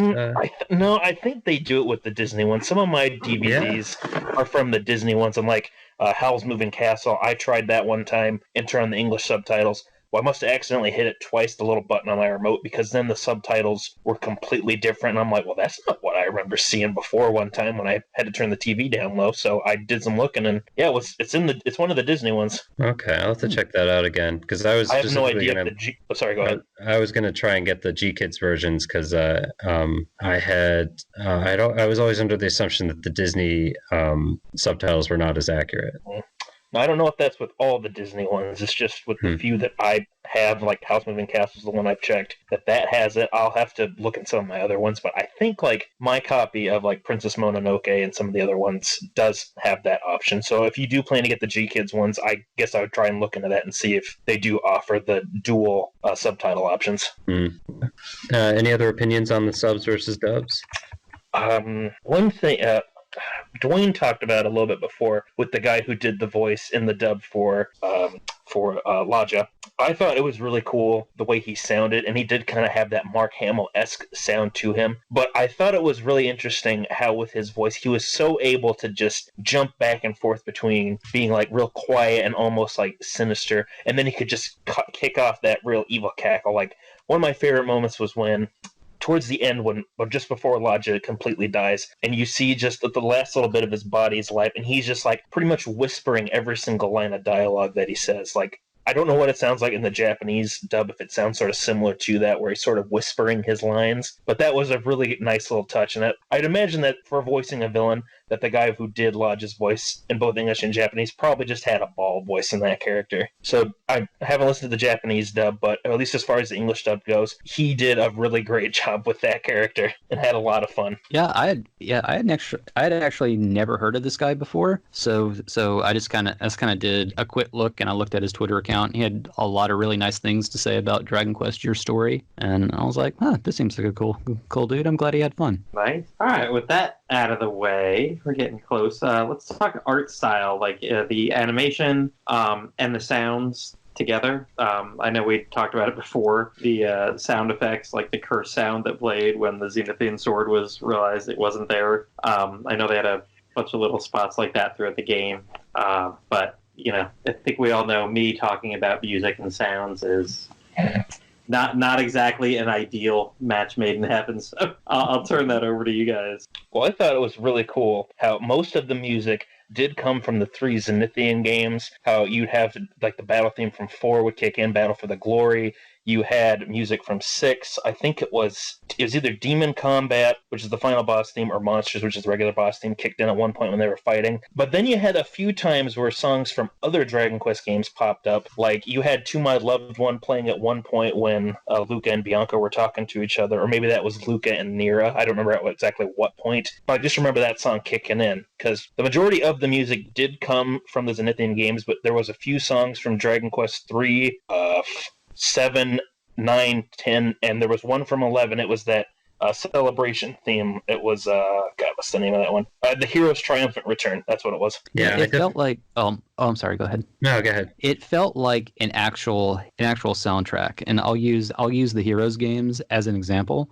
While the music in those games are great, it definitely sounds like they're just taking the greatest hits, and it's the same versions we've heard in every single game for the past 5+ years. The same arrangements and everything, and they're just like replaying them, and they're putting them in scenes that it's nice. It's nice to hear it, but it just doesn't seem like it fits all the time. This sounded natural. It seemed like it was actually composed for the movie, which we all know it wasn't. But hey, I was like, hey, that's a nice touch.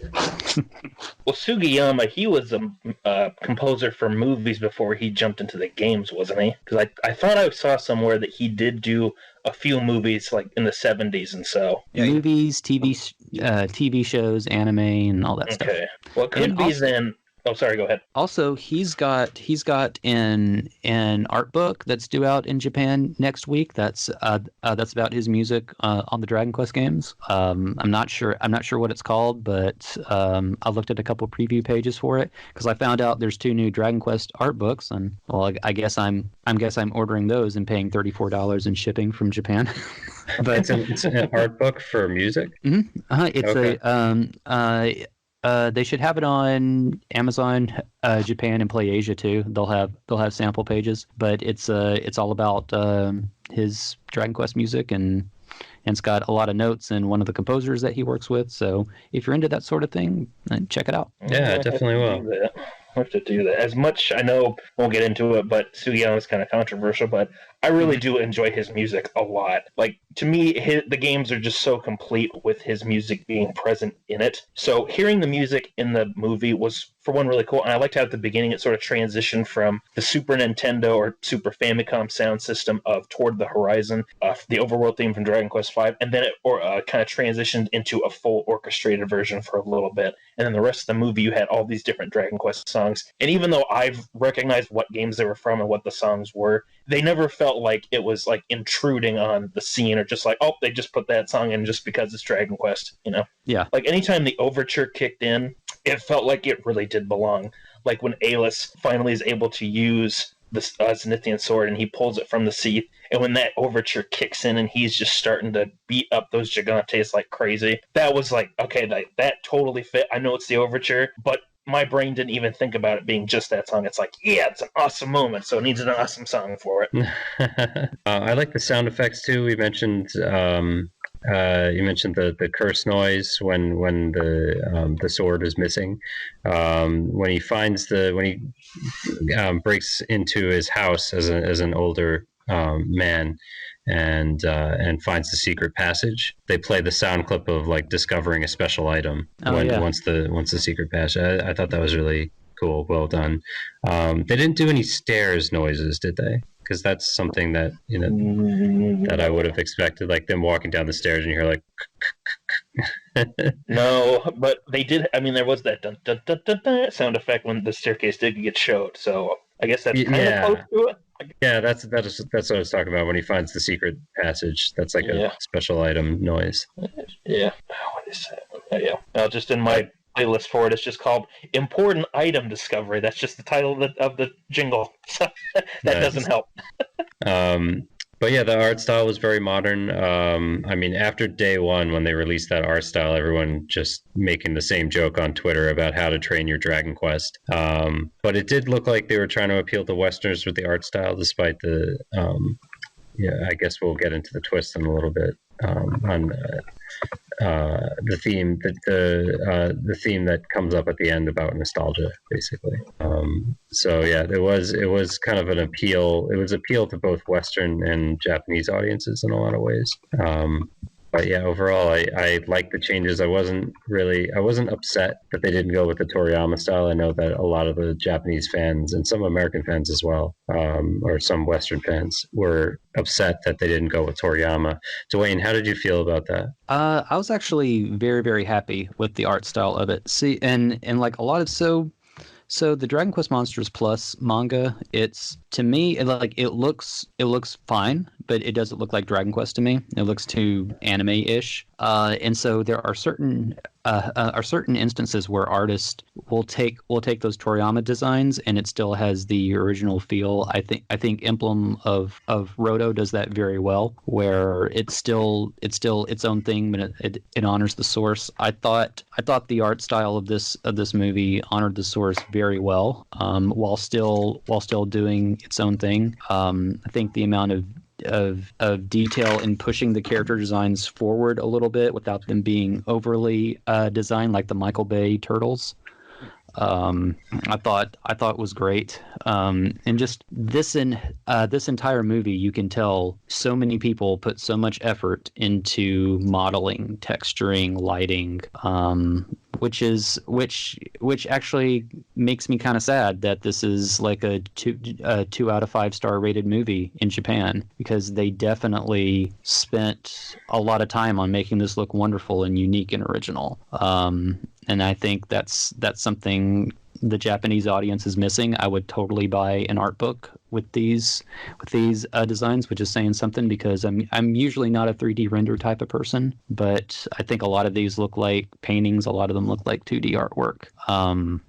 But I think if they went just purely Toriyama, they already have Dragon Ball movies, Dragon Ball Super. I think you run the risk, and people say all the time anyway, just like, oh, this looks like Dragon Ball. If you run those next to one another, I think it's gonna look too similar. I think this makes it stand out in its own way, and it doesn't look like another cinematic from like one of the games. It doesn't look like a commercial for one of the games, if that makes sense. Yeah, I agree. I think I like the overall style of the movie. Like, I love Toriyama. I love that he's the artist for Dragon Quest and what he comes up with. And I would never want to see his artwork go some other style for the mainline Dragon Quest games. But it was nice to see kind of like a different interpretation of what we've seen for years for this movie. So even though it would be nice to also see like a more of a Toriyama style type project, which, I mean, I guess that's what we're going to get with that new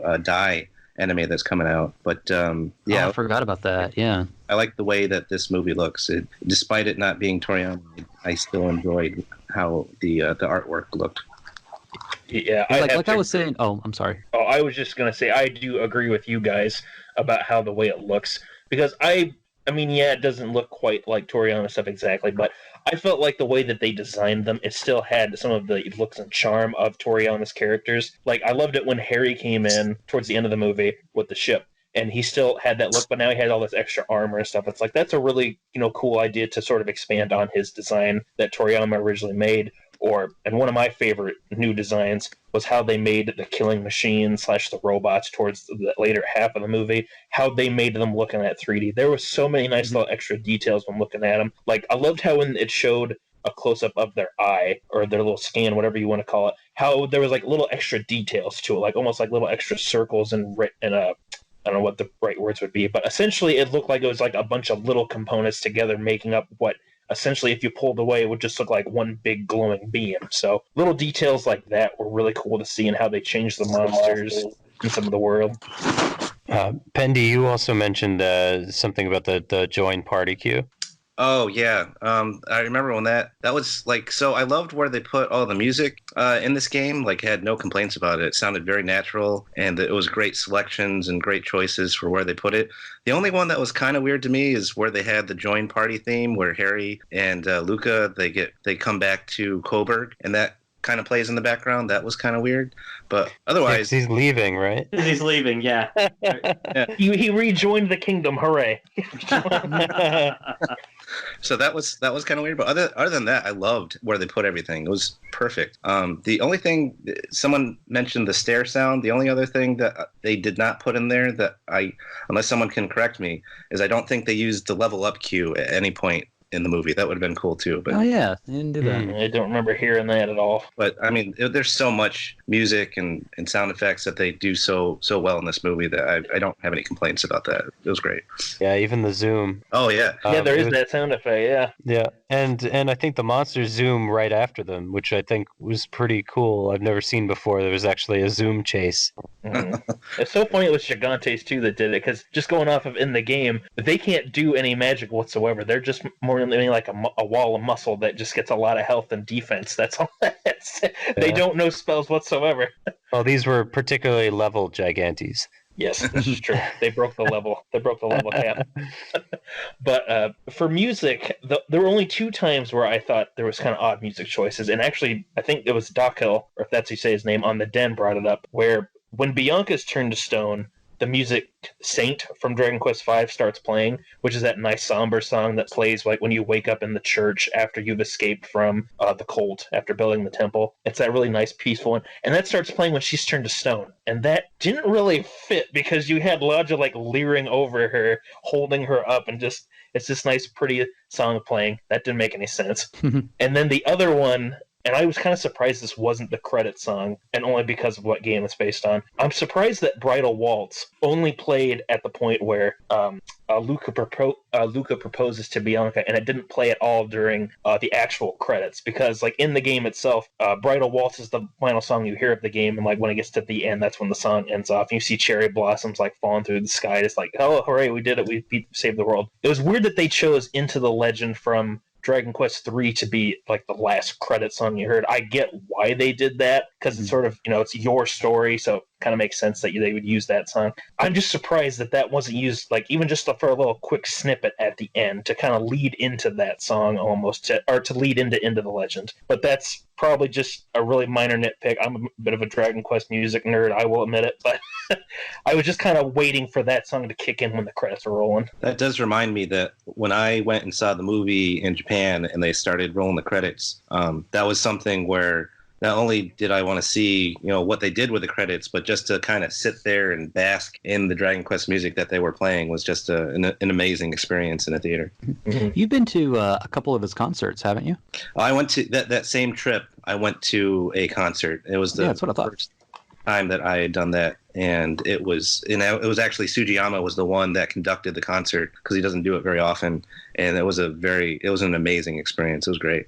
I'd be curious what that concert you went to, if they played the songs in the order of at least going off the Tokyo Metropolitan Symphonic Suite CD, or if they changed the order up a bit. I would assume they probably would have to change it, because did they do an intermission at all when you were at that concert? They did do one. Okay, yeah, so they might have to change up stuff depending on the lengths of the songs. Yeah, because they ended up, for that concert, they did the soundtrack to 3, and then as an encore, then they did a mixture of songs from other games as well. Oh, cool. All right, is it time to talk about the ending?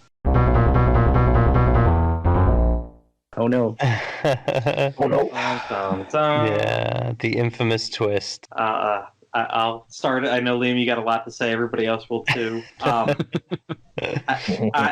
After watching it, I've seen it 3 times now, because I think this is, like I said, I woke up at 4 a.m. So this hit, between pausing to take notes and everything, this hit about 6. I'd been up for a couple hours. I think I dozed off a little during this ending sequence.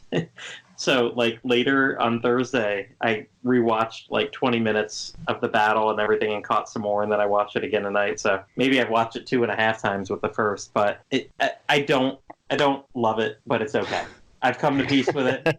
I've heard about it since August. I spoiled myself day 1 about it, so I don't really overthink things. I was okay. It was rough watching it with a 3 and a 6-year-old, because they were like, "What's going on?" And I'm like, how do you explain that this game's all of a sudden, this movie's become a little too meta? And it's fourth wall breaking. Very much, and I was whatever. I was lucky they just kind of made it through and accepted it for what it is. But it is funny you say you fell asleep the first time, because if you did fall asleep during the reveal of the ending where everything freezes, then you kind of fall right into line where Lucas says, "Oh yeah, Nimzo put you guys all under a sleep spell." So you fell under the sleep spell. Congratulations. I did fall under the sleep spell. Yes, I did. So that's my 1 cent on it. I tried not to think 2 cents deep about that too much.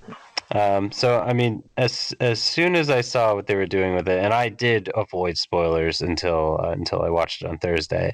As soon as I saw what they were doing with it, I thought, oh man, they're trying to do a Wreck-It Ralph, and instead they wrecked it and made it the audience Ralph. So I saw how they were trying to tie it to nostalgia through the possibility of a DQVR in the future.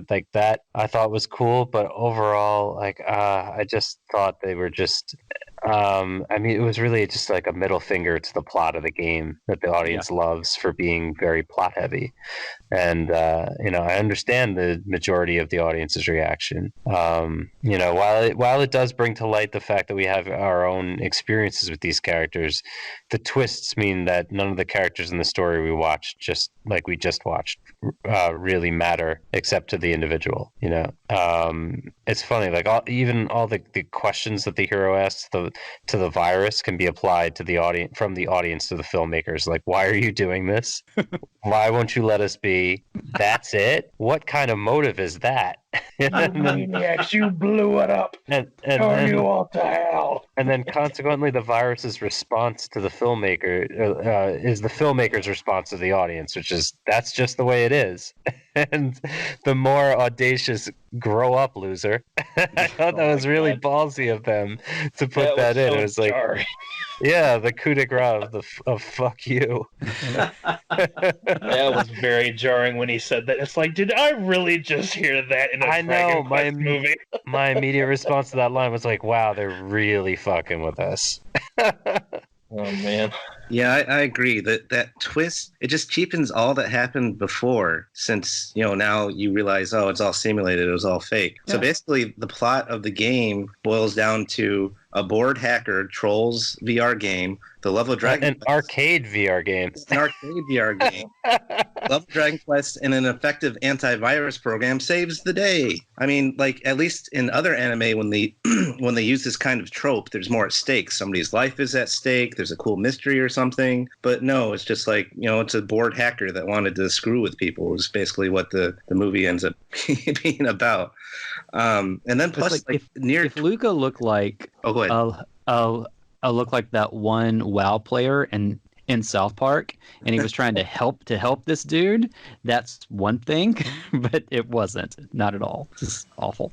And then the line towards the end, after everything gets resolved, and the hero Luca says like, "Oh, you will always be real to me," all of you, is like. And he's talking about like the game characters, and that's kind of like a disturbing sentiment because they're all fake. He's got to keep spending money to stay in that world. Huh. And if you ever been to a shopping mall and see how expensive the VR is there, and I mean, he's got to be paying through the teeth for the entire Dragon Quest V experience. It's like the arcade owner's just like, will you knock this off? He's our best customer. Stop it. Yeah, it kind of shifts it from someone who loves Dragon Quest to someone who has like an unhealthy obsession with it. Like, I love Dragon Quest, but like I don't think of any of the characters as like real people. Like I have fond memories of playing the game and being in the game world, but I'm not like, oh, Bianca, my love. Like I'm not not that much.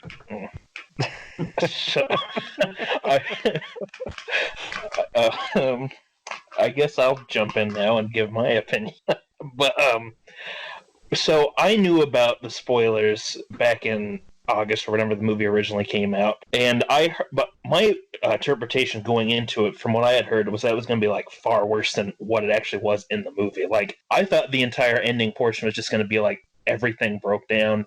The virus, who was supposed to be Nimzo or representation of it, came along, and something I read like months ago said like the virus wanted to go out and like take over the world, like the real world or something. It was just this bunch of I read that same hogwash. spoiler. Yeah. It's like a bunch of hogwash on that, and then like the antivirus was the slime. That part was true, and it's like, oh well, I'm here to make sure that doesn't happen. You got to defeat him, and like, so apparently the movie ended with the guy getting out of the machine and realized that he had to grow up or something. And then watching the movie, it was like, well, I mean, there's the virus part, and he acknowledges that, the story felt real to him, but he realizes that, once this is done, I got to go back to the real world. I mean, he's sad, but he, realizes that, it's time to move on. He's always going to have the memories of playing the game, which I did like that they showed that, like him playing the original Super Famicom version and the PS2 version. And I do have to agree with Pendy where it was a little disturbing, where he was like, these feel so real to me. These are real people. Where that was a little... But I was like, okay, it's going a little too far with that. But I can at least understand the sentiment where, the story meant a lot, because, everybody has that one game or several games that like really resonate with them, and they really enjoy the characters and stuff. So I think they went a little too far with him saying stuff like that. I think if they would have toned that back a little bit more, it would be a little more relatable. But as for like the virus itself, I mean, it was definitely kind of like whoa, that's a crazy twist, and I didn't see that. I mean, even though I knew about it, it's like, well, this is really interesting how they're executing this right now. But they did kind of hint at it at the movie, where characters would say, oh, well, it's robots this time, or things seem different this time. And even Luke is like, this time, what are you talking about? Right. So the virus thing definitely was just kind of like a what the hell is happening right now moment, especially him when he said grow up, loser. That was so stupid when he said that. That I will totally agree with you, Liam. That was just absolutely stupid. He said that. It's like, what is this in the movie? What the hell's going on? But that was really solely put there to piss off the audience, because just like, what the hell all the fans that love this is your story, and the filmmakers are like, grow up, you losers. Come on. But really, it was that like 5 minutes or so when the virus was on screen, like everything stopped. That was about the only point of the movie that I just was just kind of whatever on it, because I really did enjoy everything else. And I liked how after that point too, it shows all of them like looking over Willbrook, I think it was, and you see the fireworks and they're all celebrating, and like you get to hear some last little quips from Bianca and Ayla and stuff. So even though that part before it didn't make absolutely any sense whatsoever, and it just was so weird. It's nice then that they tried to go back a bit more to the game itself and tried to end on a bit more of a positive note and show like one last little interaction with stuff. But yeah, that virus thing was just really bizarre. I didn't hate it as much as everybody, well, not as everybody, but as like half the people who saw the movie did. But I definitely understand where people come from, where they're like, well, this is just the worst ending they could have done. I totally understand. Totally. And I mean, yeah, because it is the story of Dragon Quest V is very story driven, and to take that away and make it something else that says that story doesn't matter, like that's what I think really did not resonate with fans. I mean, a lot of fans, especially a lot of Japanese fans, they say like story wise, 5 is their favorite. Yeah. So I mean, it was a bold move to do that, but there are very few movies that can have an ending like this and can wreck the entire film. Have you guys seen the movie The Mist? I have snippets of it, but not the whole thing. No. Okay. Stephen King. Okay, let me go ahead and spoil this for you. Okay, because it's an old movie anyway. So basically, Mist, monsters come in to this town. So this guy takes his family, and there's this big thing. He's like, we're going to leave. And he has a gun. And there are 6 people in the car, but he only has 5 bullets. So he kills his family, and he's like, oh, no, I've killed it. Just like the grief. He's like overcome with grief. And in that instance, the army comes in and shoots and kills all the monsters, and the mist goes away. It's supposed to be an ironic ending. I, however, think that this is the funniest ending to any movie ever. I laughed until I thought that I was gonna throw up, and it still just like cracks me up. And at the very end, just like the lady that was trying to convince him just like not to leave, just like passes by and like a carrier and like gives him a look, just twisting that knife further. So it's one of those endings, unfortunately, and which is sad, because I think like this could have been a great movie that you can stream for kids, you can stream for kind of older people, and like it has that all ages feel that I think everyone can enjoy. It could have been a brand builder. People would have gone and picked up Dragon Quest V on their phones or tracked down the DS version or whatnot. But just like you said, it really is a middle finger to the audience, because you've spent the last hour and a half building up this world, getting invested in this world and these characters, and then all of a sudden, psych, doesn't matter. Right. If there was foreshadowing at points throughout the movie, I think it wouldn't have been so bad. But just like when you're getting to the very end and then it does this, it's just, I don't know. I mean, and it just, since I'm an artist and a graphic designer and all that, I mean, my heart really does kind of break for these hundreds and hundreds of people who worked very long hours on this movie. And I don't think that their work will be, it's not being appreciated as much as it should be because of this. It should be, yeah. Mm-hmm. Yeah, because everything else about this movie is so great and well done. Yeah. It's the only part that I really take issue with, but such a large part of the plot and the movie. Mm. So it just kind of, it doesn't quite ruin everything for me, but it could have been a lot better if they had just gone straight with the original story of the game. Yeah. And when you're doing 3D animation too, it's not you know you are doing your modeling and your sculpting, but there's also a lot of programming, animation algorithms, and all that, and lighting. I think there's so much that has gone into this, and it's just this ending just totally wrecks it, and it's just sad to me because I think that this is a wonderful work of art that a dumb ending just sinks. It's just like the ending of The Mist, except not quite as funny. Mm-hmm. It almost makes me wish with how that they would have changed the ending up. So, Nimzo does end up coming along. We don't seal the gate in time. Right. And that he shows up, and then he sort of hints at that there's something else about the world that Luca doesn't quite understand. But then, like this, not necessarily be flat out like, oh, it's a false reality. You've been playing a game the whole time, but just sort of hints at it. And then that's when the slime shows up, and it's like, well, we can help, or I can help. He says something whenever, gives him the sword. They have one last battle. There's a nice little ending, and then have like a post-credit scene or something where it shows the kid who is Luca like going out and being like, man, that was, a really great experience. So I loved playing this game when I was a kid and blah, blah, blah, blah. Yeah, that's excellent. That's excellent. Try and change it something like that. And then, you could still have, like, show it was a game the whole time. But it doesn't, like, slap you in the face and it's like, haha, you've been playing a game the whole time. You're not in a real world at all. What are you getting attached to these characters for? Grow up, loser. Yeah, and honestly, to be fair, I think the design of the virus is great on how like the little blocks inside of them moved around at that little frame rate skip, and I thought just like all the blocks, how they would just kind of move and stop, and then kind of jitter and move and pause again. I mean, the artistry that went into that was great. It was the storytelling aspect that fell through. Yeah, I think it would have been a better ending for it to be. If at the very end you realize he comes out of the VR simulator, because they could have made it like a post-credit scene, like that what they do for some of those Marvel movies, where you go through the whole credits and then like, oh, there's the little extra, and if you didn't stay and watch it, guess what? You're not out anything. You had a great time watching the movie. Yeah, Sancho will return in Avengers Endgame.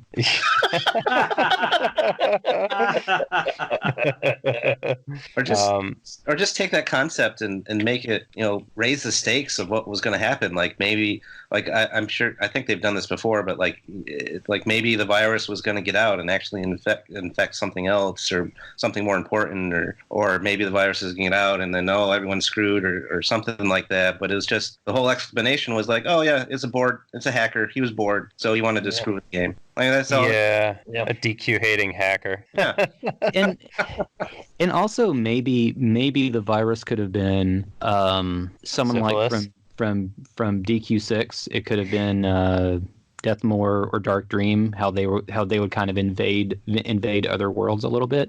I don't know. Yeah, that could have been interesting. Like, kind of tie it into more of the Zenithian trilogy that way, because it could have very well have been Deathmore, because he does try and take over multiple realms, and who's to say that his power couldn't extend out to, like, different versions of that same world, or, like, to whatever they try and explain, or, like, it's the past or the present or whatever. Yeah. I still don't quite know how that relates, but, something like that. That would be an interesting idea. Yeah, so I saw it with my second watch was with my wife, she's not a Dragon Quest fan. And she was fine with the ending. She thought it was a fine twist. So I think a lot of it too has to do with the fact that she's never played Dragon Quest V, and we all have, and we've played it we've been playing it for like 20 years. So there is that nostalgic tie-in.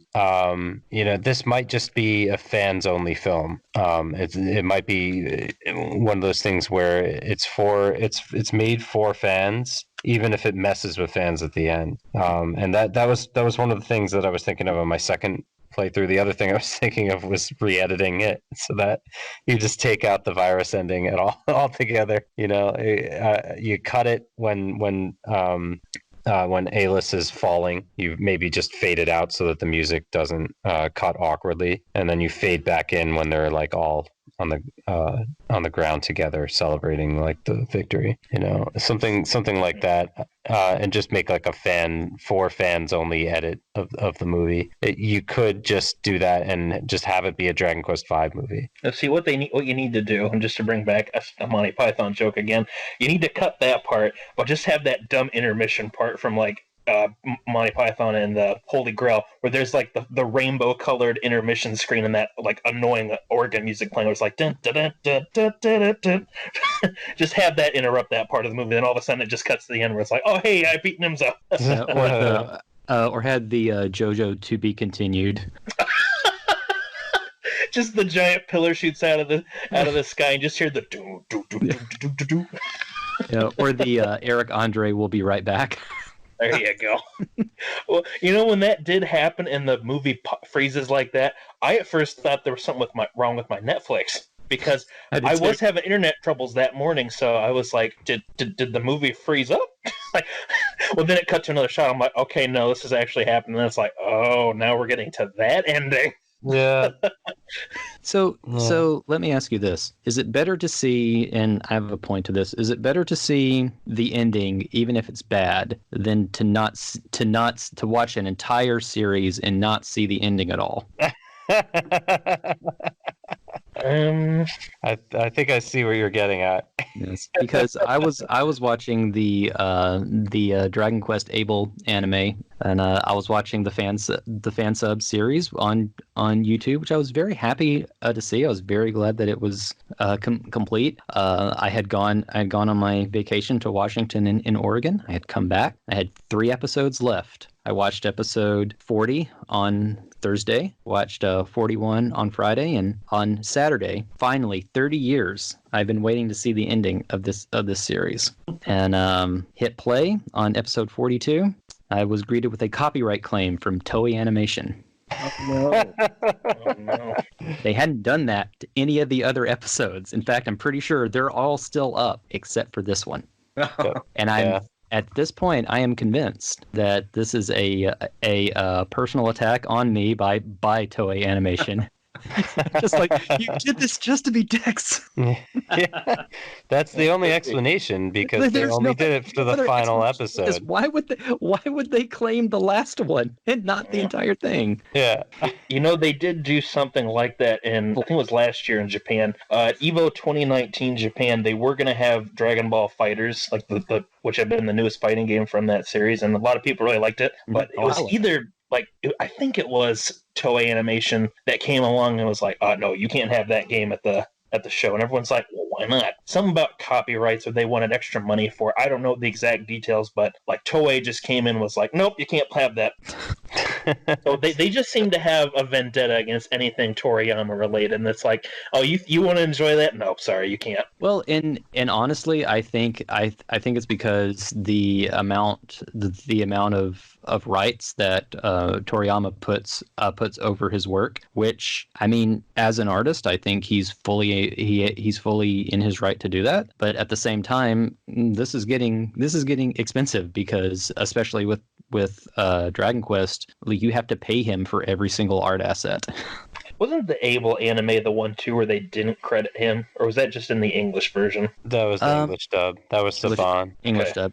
And I think as far as Abel goes, he only provided the initial character design. I don't think he was involved in really anything past that.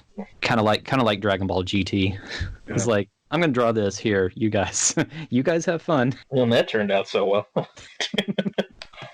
Any other thoughts about the ending? I did like how when it showed, like during that little montage where it was showing the Luca kid in real life, how when he was in the game and getting ready to start playing it, I did think it was cool that they had the guy who was operating the machine dressed up like Tuppence from Gothic Castle. I didn't even notice that. Yeah, I saw that too. It's a fair point to not notice that, because, I mean, really, who uses Tuppence? He's just kind of there. I do. He's a great just like purely like soldier type physical character, like kind of like a tank. Well, there just we like go. Until I get my golem, and I was like, okay, you're in which is like the back in the wagon. But yeah, it was. I thought that was kind of a cool little detail. It was in the middle of that whole virus part, but that was kind of nice to see some of that little background detail stuff. And, you know, if you play the game, you recognize it, and it's sort of a blink and you'll miss it sort of thing. But yeah, that I did like about that, even though the rest of that ending was kind of like, well, this is really weird. But that was a nice little touch with some of that background stuff in that big like Dragon Quest experience room, like or outside the machine. I mean, that was cool. And a lot of that was inspired as well by Dragon Quest VR, which is an actual thing that you can do in Japan. I know I've done it. Pendy, you did it as well.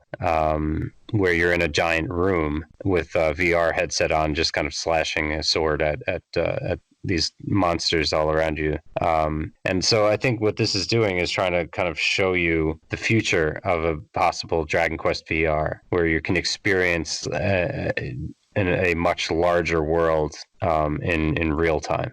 And you can hop in and have a great time up until the end, and then someone tells you to get a life loser. Nimzo just comes and smacks you in the face. Get a life loser. Grow up, loser.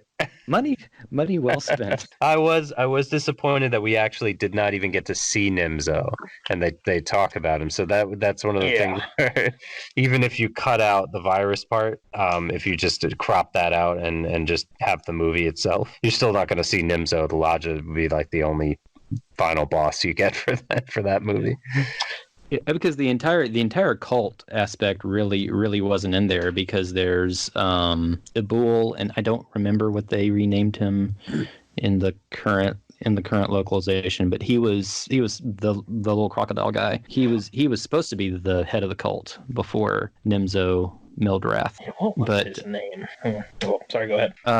But I think if they had him, they would have to do his second form, because again, he was designed at a time when Toriyama was extremely overworked, and you don't want to get Piccolo comparisons. Yeah, because they could have done like a silhouette of his smaller self, but then when he pops up for real, like out of the clouds or something, then it's his gigantic, fat guy form, I guess is the only way to really call it. and if not, Nimzo, maybe he summons the wrong one, and a Stark pops up. And it's like, oh crap, that's worse. Yeah.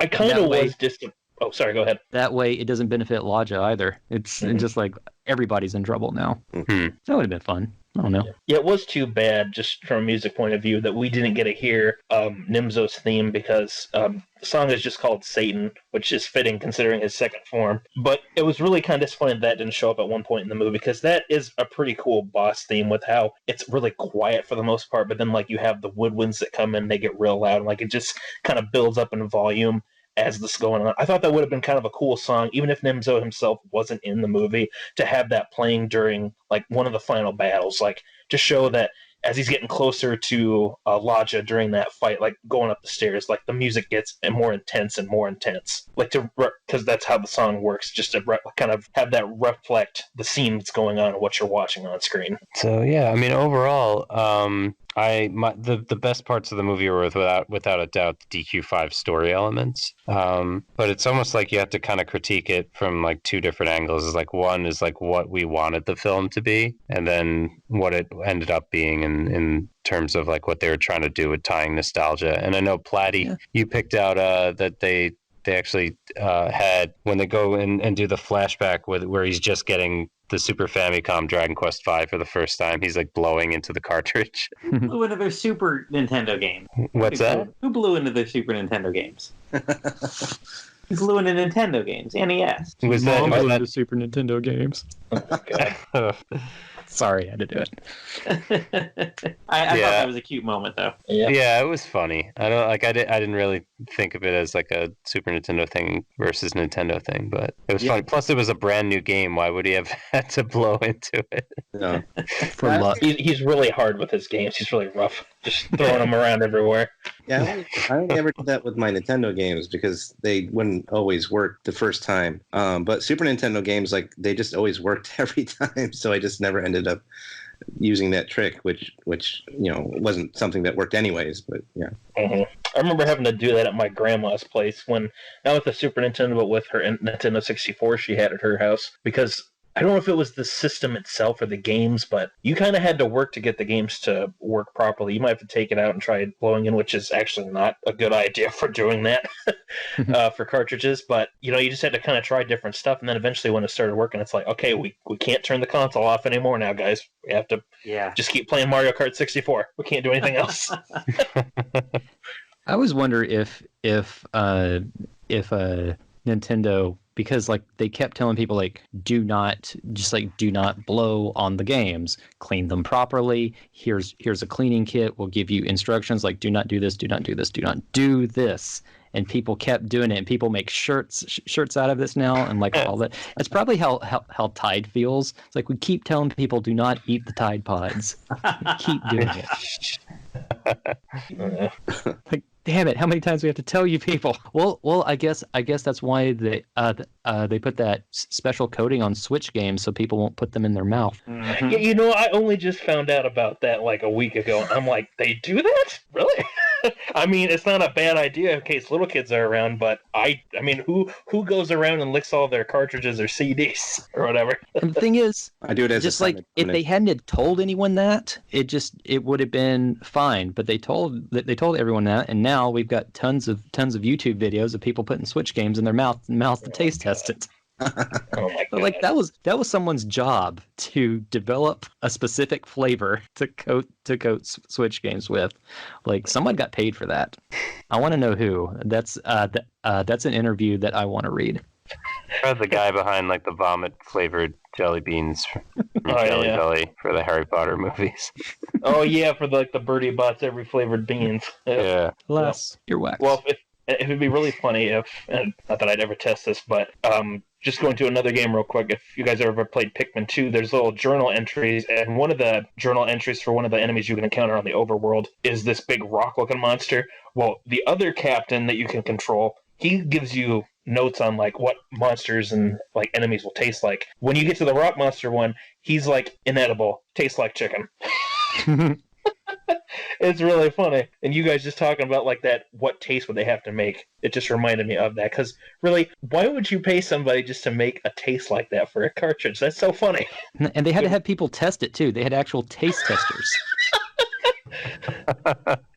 This one tastes too much like black licorice. We got to make it worse.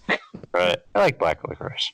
Well, then you might enjoy the taste of a Switch cartridge then. I'd rather just have the Switch cartridge and the system. But well, all right. Just go buy some black licorice at the store. It'll be close enough. Yeah, that's going to be more cost effective. So, anything else? Final thoughts on the movie? Well, I thought it was interesting that since they showed him play Dragon Quest V through all the different iterations that are out there for it, that in the credits you see Nintendo and PlayStation right next to each other, and I can't think of any other movie that would have that. Unless you guys know of anything, but I thought that was pretty cool to see them both in the same spot in the end credits.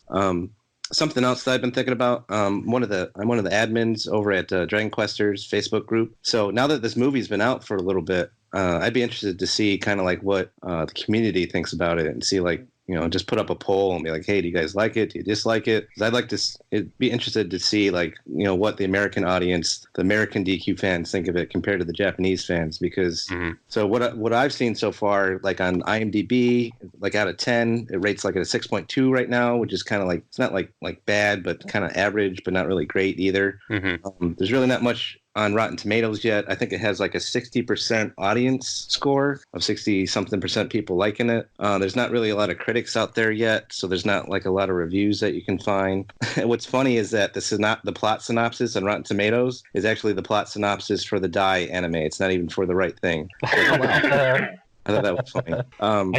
Didn't the Japanese fans rate it like 27% out of like 100? Oh, yes. It was pretty bad because like... Yeah, it was scathing. I did some research for it, and it bombed pretty bad in Japan. It had a budget of $18.5 million, but it only got $11 million in ticket sales. And then when if you go to like the Amazon Japan for the Blu-ray that's out now, It's got like I think Dwaine mentioned it before. It's like a 2 out of 5 stars rating, and then there's like a popular Japanese movie site that I found called it's called Iga or something like that, and it rates it like 2.2 out of 5 stars. So like a lot of the fans in Japan were not happy with the film at all.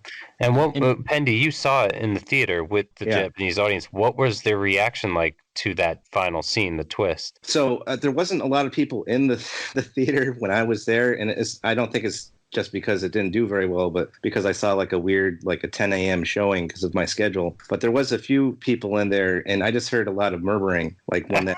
I think it was the good kind. I don't think it was like the "ooh, this is interesting." It was like the "what the hell are you doing" kind of thing. Yeah. That's the reaction that I saw. I'm imagining a video. I don't know if you folks seen it. I'll send it to you if you haven't. But there's a Rise of Skywalker ending video by an all Raylo theater. And they were not pleased at all. And just like I'm just imagining that for Dragon Quest Your Story. and then the people, the producers of the movie, I guess are in a little bit of trouble too, because I found out that there's this novelist named, I'm probably mispronouncing this, but it's Saori Kumi or something like that. Saori Kumi. Yeah, she's suing the producers of the film because she did some Dragon Quest V novels back in 1993, and of course the protagonist doesn't have a name in the game. So she came up with the name Ryuka as the protagonist, and that's the name that they use in the movie. So she's suing them for that and maybe some other things that she claims that they stole from her from when she did the novels. So that'd be interesting to see how that comes out. Even if they changed it to Luca? I don't think it was it Ryuka? And I don't think I remember hearing that. It's the R and L sound again. It's right. Yeah. Okay, but I thought I was hearing more of the Luca. I didn't hear Ryuka. I think at all. I just think it depends on how you pronounce it, but it was the same name that from the novel. All right. What you said. All right. Yeah, makes sense. When did the novels come out? 1993. 1993. Okay. I mean, one would think since she is writing novels for someone else's intellectual property that they would retain all rights. I mean, one would think that would be in her contract and something explicitly stated up front.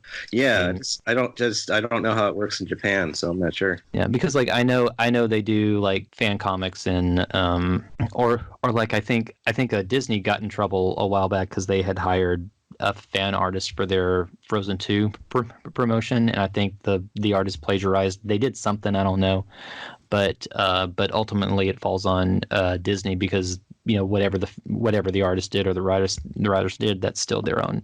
They're still their own IP. And going back to Disney, Don Rosa, who did a lot of Uncle Scrooge comics, has talked about, well, these are my original stories and all that, but Disney still owns everything because it's Disney's characters. So interesting to see how that'll pan out. Well, this just in. Pendy's getting a lawsuit over his pronunciation of her name. I just got a text about that. It's coming. I'll get my lawyers. One of my final thoughts about the movie. Why did Nira suddenly turn off her feelings and actively manipulate the hero into choosing Bianca? And how do you think it would have turned out if the hero had actually chosen Nira instead of Bianca? Well, I think they kind of touched on that in the game because they said, like, after they show the kid in the machine and all his instructions and things like that, he says that, like, oh, I really want to, I really love Bianca, but just for the heck of it, because I always pick her, I'll go with Nira and do like a suggestion for the game to have me do it. But then the kid that runs the game, the Tuppence guy, he says, like, oh yeah, the game knows what you want and it will come up with different programs and new programs on the fly. And I think that's what happened is that the Nera program like knew that like he really wants, in his subconscious, he really wants to marry Bianca.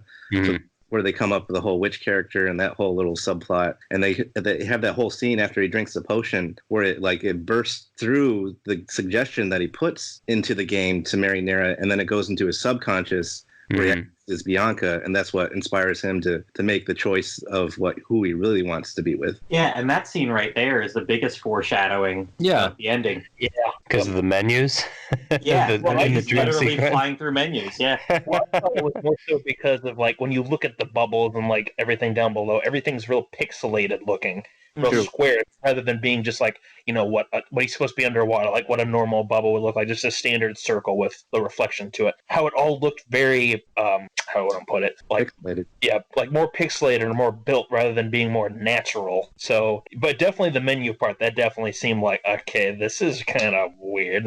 And I think that is one of the biggest things of the foreshadowing, because unlike the two references where they say, like, oh, it's different this time, you might not catch those. Whereas with that part where he's going through after drinking the potion and, like, floating through the water and going through the menus, that's like dead giveaway. You can't miss that unless you just go to the bathroom during that point of the movie. Right. Yeah. Well, yeah, I actually just more wrote like a that stylistic off. choice. Yeah, with the beginning of the movie. I kind of just wrote. Yeah, exactly. I thought it was a stylistic choice, so I didn't. I just kind of ignored that and didn't think, like, oh, that's part of this VR simulation. But yeah, I don't know. I mean, I guess it could have played out pretty much the same going all the way through. I mean, I guess you'd have to mention the Briscolettis or Zenithian blood somewhere, but I mean, they kind of just blew that off with Bianca anyway. Oh, looks like you might have been adopted. Someone cast a spell on you. In the game, I think there's like a little bit of a throwaway line somewhere. I mean, and please correct me if I'm misremembering something, but it mentions that, like, Bianca and Flora are sisters and they were separated and they were adopted somewhere in there. So yeah. That is true. We were actually just talking about that on the Den, I think, yesterday, because there is a part later in the game where it does, and even the DS when it talks about it too, with how Deborah might be a sister as well. It does talk about that no matter which of the brides you choose, you end up with a child who can wield the sword. And I don't remember what character says it, but something is said where it talks about how there were some Zenithians and there was like a family of them, or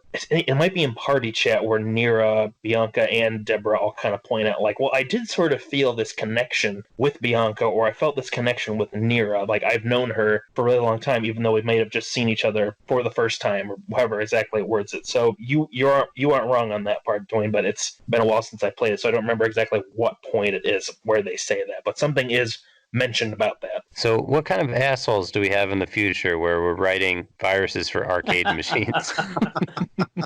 That's so targeted and so limited. I mean, if it's something, it depends on it depends on the type of arcade, really, because like Dragon Quest, I wouldn't think anyone would write a virus for that. A Sonic game, I would totally write a virus for, to change Sonic to either Cold Steel or Sonichu. Oh my god. Oh boy. And it's like, somewhere, well, I guess somewhere in the abandoned external hard drives of the animation studio that got shut down after they made the Sonic movie, that there is a model of Sonic as either Sonichu or Cold Steel the Hedgehog. It's like, the animators made one.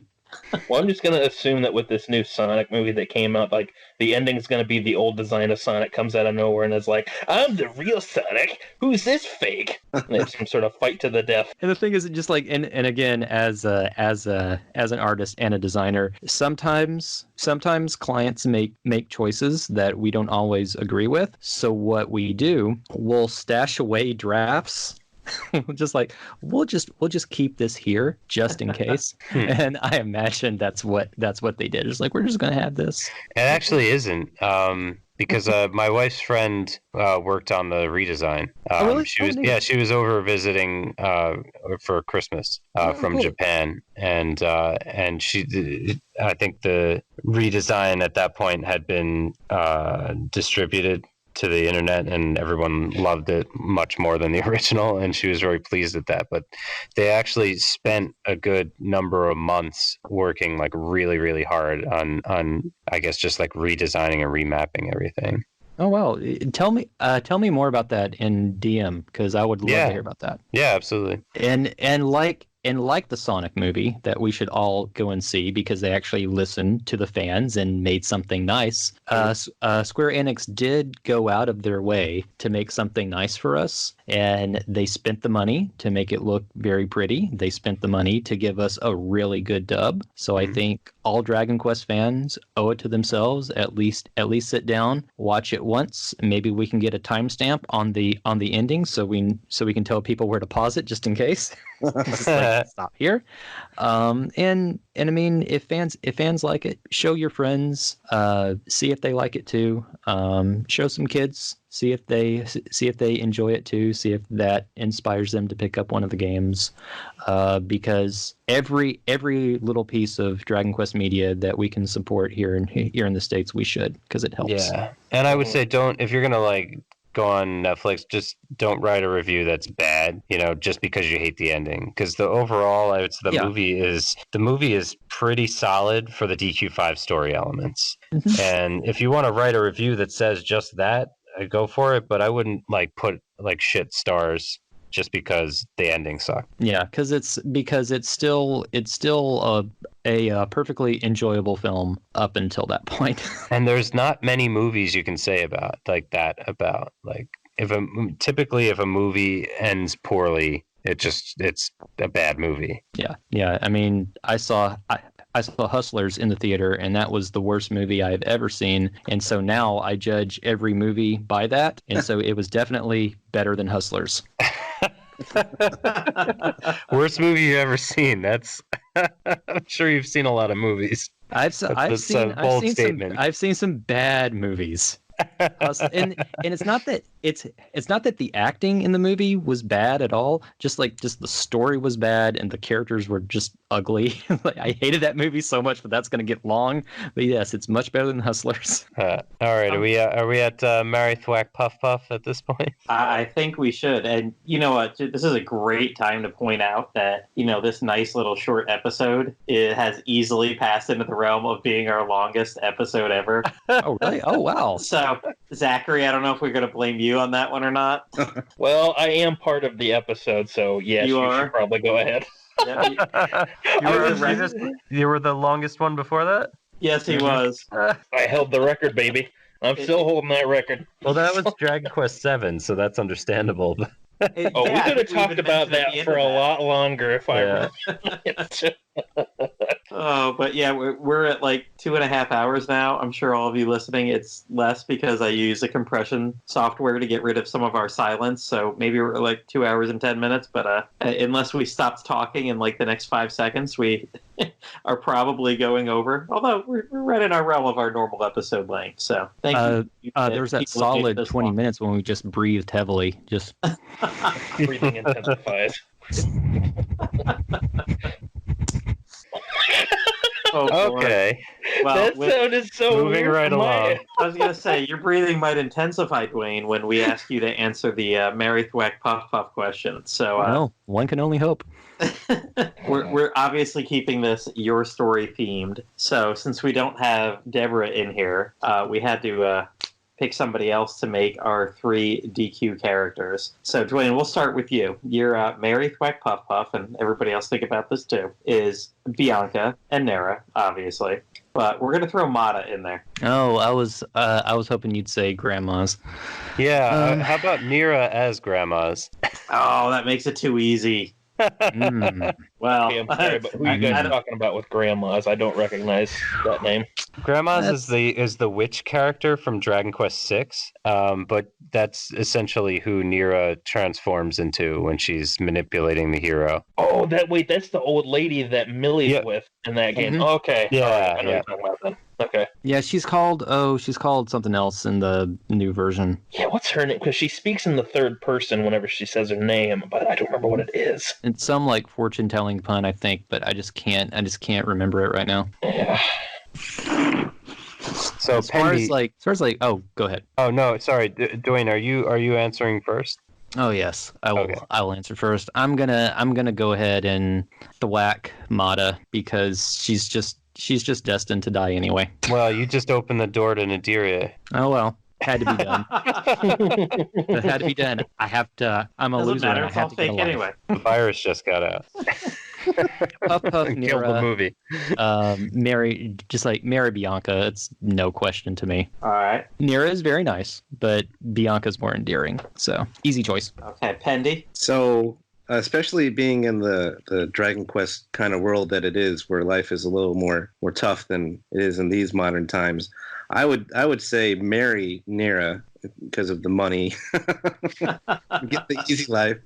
Puff Puff Bianca, and then with Mata, once again, she is destined to die. So Thwack Mata. Wow, you guys all are into the MILFs, I guess. So I'll go on with my wand and kind of throw a curveball here. I don't want to marry or puff puff my mother. I mean, I'm from Texas, but I'm not from that deep in Texas. Deep in the heart of Texas. Deep in the heart of Texas. Oh man. Oh yeah. By the way, if you do that, if you start singing that, we will clap and respond. So, It's just like the Pee-wee movie. It's just like the Pee-wee movie. Pee-wee nailed it. if you tell me that's true, I'll believe it. No, it's true. We'll do it. Awesome. All right, I'll go here because my answers will be different. I am not going to kill Mata. I'm going to marry Mata. You know, she's a queen. She's a queen. It may not be implied in the movie, but I want money. I want power. I'm going to marry Mata. You marry her in the bubble? Well, you know, it's all my story. I can make it up as I go along. I'm just going to delete that from the code. I'm going to find that hacker, and you know what? Now that I'm royal, I can pay for a little bit more. And hey, dude, hack this away. Change this story. You can do that. The movie establishes that because I think, like at one point, he says, "Hey, throw in some robots, will you?" And exactly. Oh, that was a great line. That line then played out. It had meaning later. Just like the whole, I'm going to choose Nara, I'm going to choose Nara, I'm going to choose Nara. Who I'm going to thwack. I'm going to thwack Nara, I'm going to puff Bianca. And we can move on from there, Liam. Pendy, you did you go yet? He did. Yeah, I did. Oh, okay. All right. And Yangus. All right. I'd thwack Mata. Marry. No. Some of you guys want to open Nigeria. That's all right. I can recruit the really good monsters at that point of the game, so I'm good with it. So, we'll thwack Mata, puff Bianca, and I'll marry Nira mainly because of the money, but also because, and this is going back to the game itself. There are certain points where you talk to her via the party chat, and she says some pretty suggestive things. It's like, oh, you might be kind of fun. And also, just like along the way, Ludman's like servants will like drop by and give you presents too. Right. Mm-hmm. So I did look into that one thing before, Dwaine, with if they're related or not, and it is why Lodja goes after your wife regardless of which one you pick, because all three of them are related to Zenithians. And it's implied at a later point in the game that they might all be sisters, since they do kind of feel like they recognize one another. But the main reason why Lodja turns them to stone is because all three of them are descendants of Zenithians. So there is technically a relationship between them, whether it is their actual sisters or not. Yeah, that and he's a dick. Yeah, that too. He's got a weird fetish with turning people to stone, man. Yeah. I would marry Nira, puff Bianca, and thwack the ending of the movie. Oh boy. Well, there's some food for thought, everyone. All right, and on that note, we're going to thwack the end of this podcast here. I assume at this point you're just going to cut off all of our dialogue and start playing the Monty Python organ music, right? That we were talking about before. It's just 5 minutes of that for the rest of the podcast. We're going to make sure this one is the longest slime time, no matter what happens afterwards. All right, everyone, that is it for this episode of Slime Time. We do want to thank everyone for joining us here to talk about the new movie. Thanks so much, everybody. Thank you. Thank you. Yeah, thanks for having me back on again. You're welcome. So, everyone out there, you might have noticed that the only time we ever mention Patreon on this podcast is when we say we don't use Patreon. We're just some longtime fans that want to speak out about the game series we know and love so much. If you do have any money you would like to donate, consider sliding on over to the Dragon's Den at www.woodus.com/den and click on support this site. Woodus has owned and maintained the Dragon's Den for over 20 years, and I'm sure he'd appreciate any donation. Or you could use his Amazon affiliate links there, make any purchases, especially right about now, Dragon Quest XI or any of the 3DS games, Dragon Quest Builders 2. There's always a lot of stuff to buy, and a small fraction of that sale will go to support the Den.